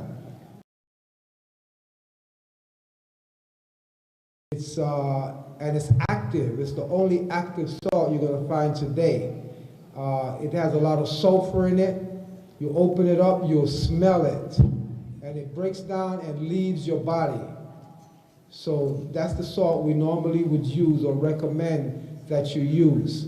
The curry plantain is fresh, ripe plantains that are sliced and marinated with lime juice, olive oil. There's sun-dried tomatoes. There's the kalamata, black olives in there. There's cilantro, and there's also scallion in there as well, the mild curry powder. And I believe that's about it in that curry plantain, and tomato as well. Then we have the rainbow salad, spectrum of the rainbow. The pumpkin is what looks like cheese, yes. Spicy in the dressing. Yeah, so besides the jicama and the beet and the carrot and the spring mix that we have in there, we have a dressing. It's a tahini tomato dressing. And we made a half gallon of it and only dropped one Jamaican fiery Scotch bonnet in it. So it's lit up. You know, it's lit up. And we have elephant garlic in there, not the regular little garlic you see, but the elephant. It's milder, and it's still very antiseptic. You know, so it doesn't give you the garlic kickback breath. You know, so as we understand the different energies of foods, the electromagnetic energies of food in our body, firstly, we want to divide our day into 3 equal parts of 8 hours. And the most obvious part is when we're asleep. During the sleep cycle, we're actually on a fast. Because as we know, the classical definition of a fast is that nothing gets past your lips, no solid, no water, anything. So in ancient times, when they said that someone fasted for 40 days and 40 nights, they lived on the breath. They weren't drinking somebody's distilled water with lime juice and maple syrup. You know, they was just on the breath. And by the way, anytime you hear the word syrup, it's something that's been cooked down seriously.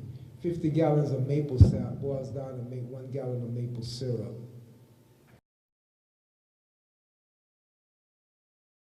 Your sleeping mode, the fasting mode.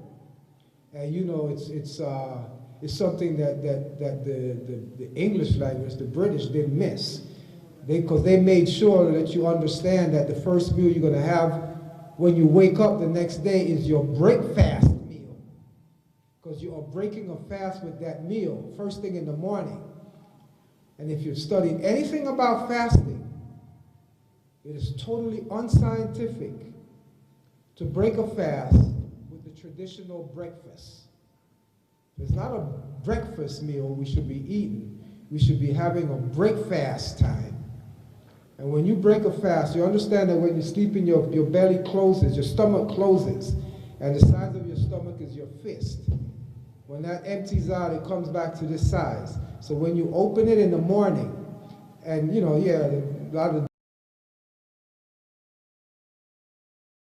breakfast, we do agree with them that it is the most important meal, but we say don't have a breakfast.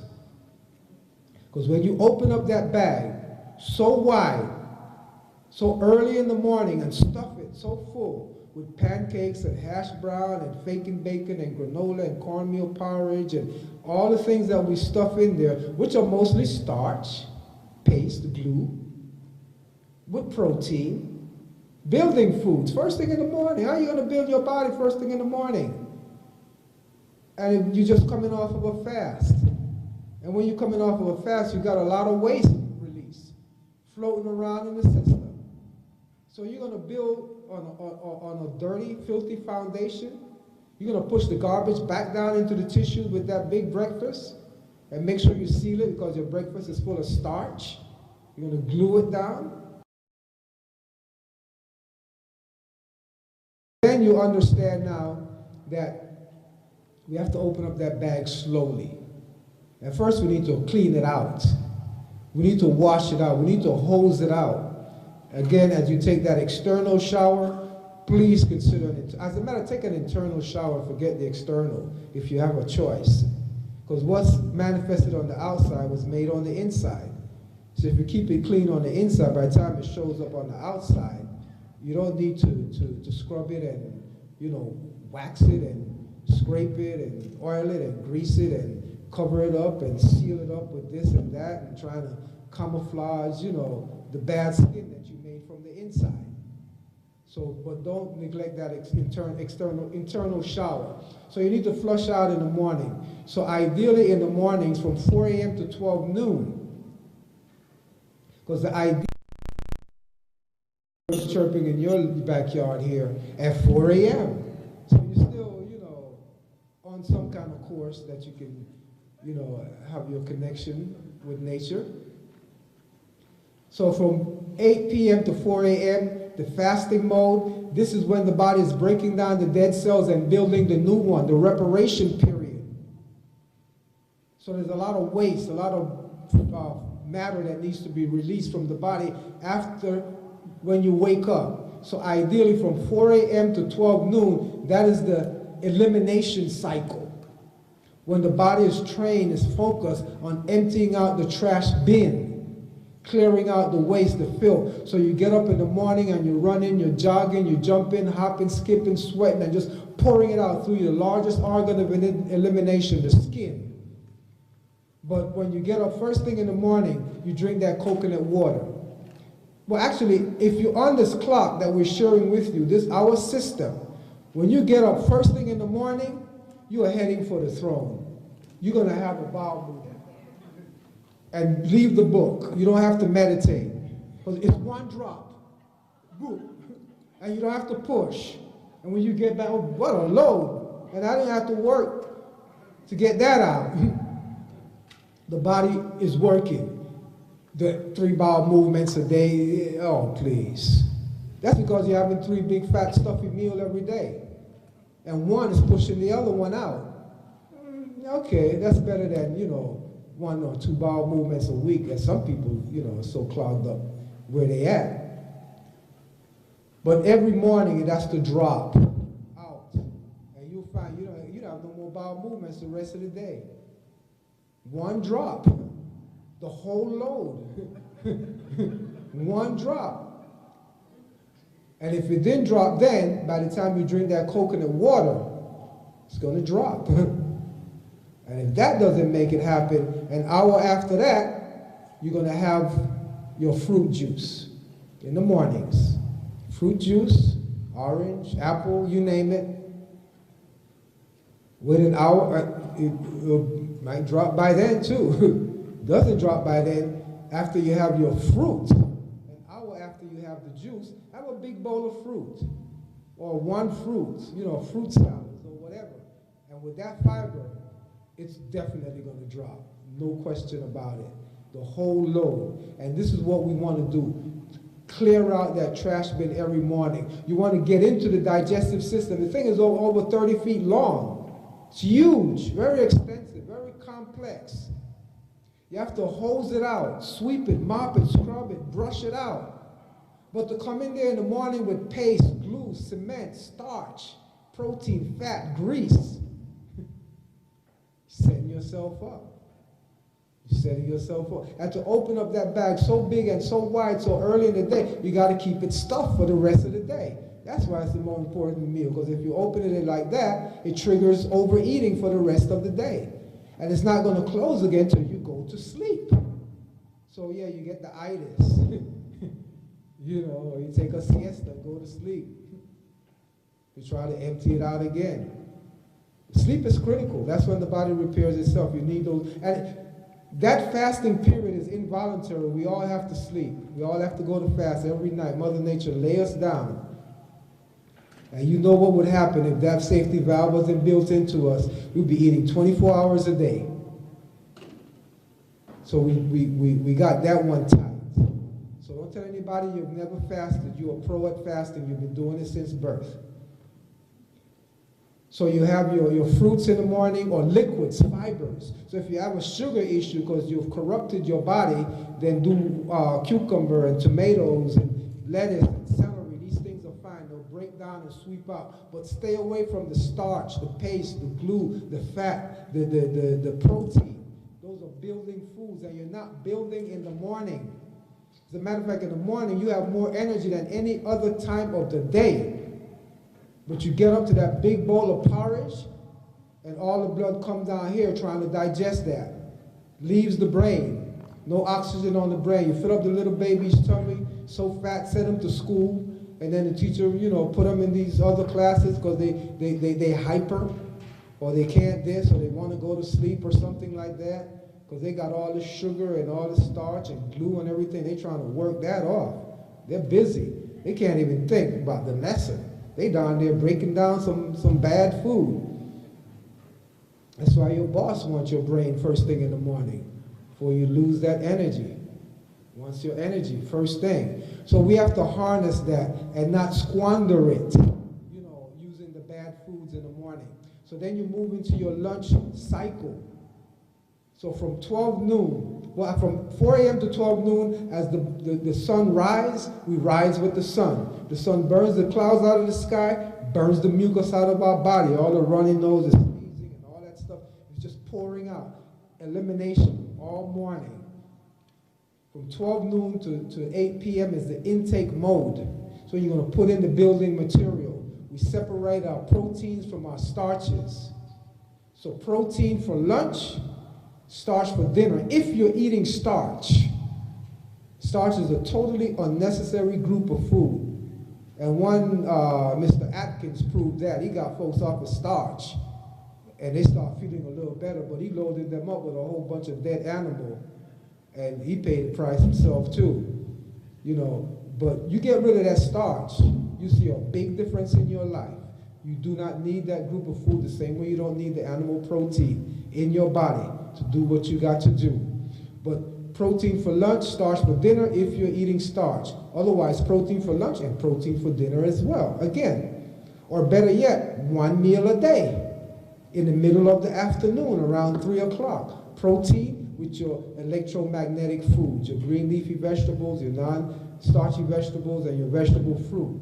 But if you're having the protein for lunch, that lunch mode, you know, around 12 noon, it kicks in by, say, about 11 o'clock. You have your coconut water again. Okay, I have 2 coconut waters in the morning.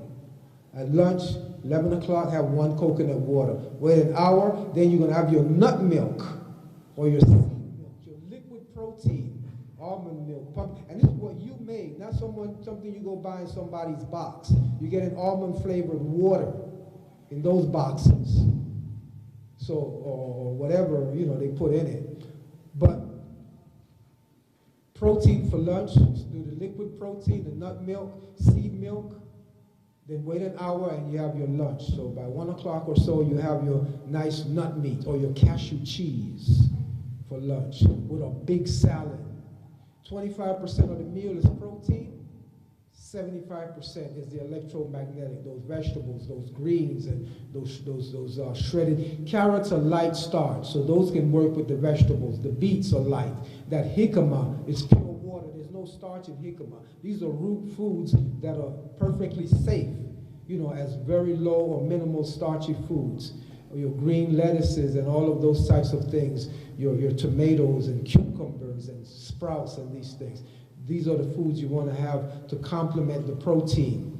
And then you go on to your lunch, your dinner mode.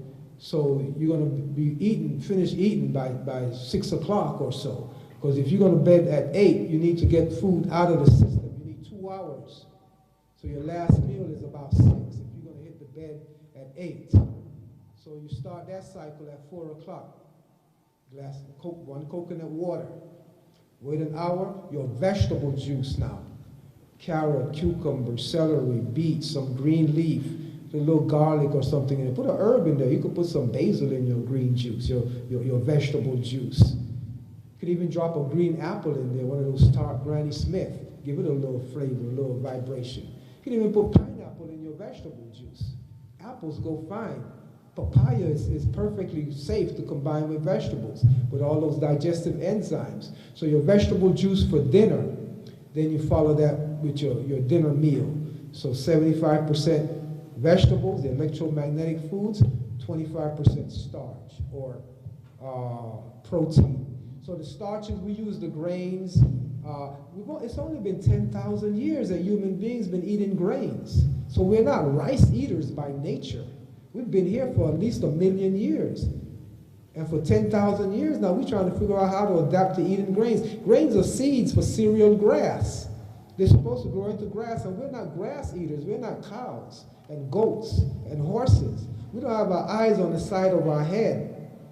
We don't chew with a 4-way action up and down and side, and triturate the greens and break it down into a mulch. And we don't have multiple chambers like a cow where you can flip broken down green pulp into these stomach chambers and extract the chlorophyll and the iron and the calcium and all of that. And we don't drop the big dung like the cow. Because we're locking it down with some greasy potatoes or something else. And most of us have been brought up to cooking the life out of the greens. Boil down what is that? Collard greens and those types of things. That's not the way to go. But we're not goats, we're not animals like that. We can't do that kind of stuff. But we recognize now that we are in the 21st century and human beings have made some technology that are really beneficial to us as well. So you got the juicers, juice your greens, drink them. Drink your greens, drink them, drink them. So you start your starches with your vegetables for dinner and you're set. Then the weekly cycle, fast once a week, 36 hours.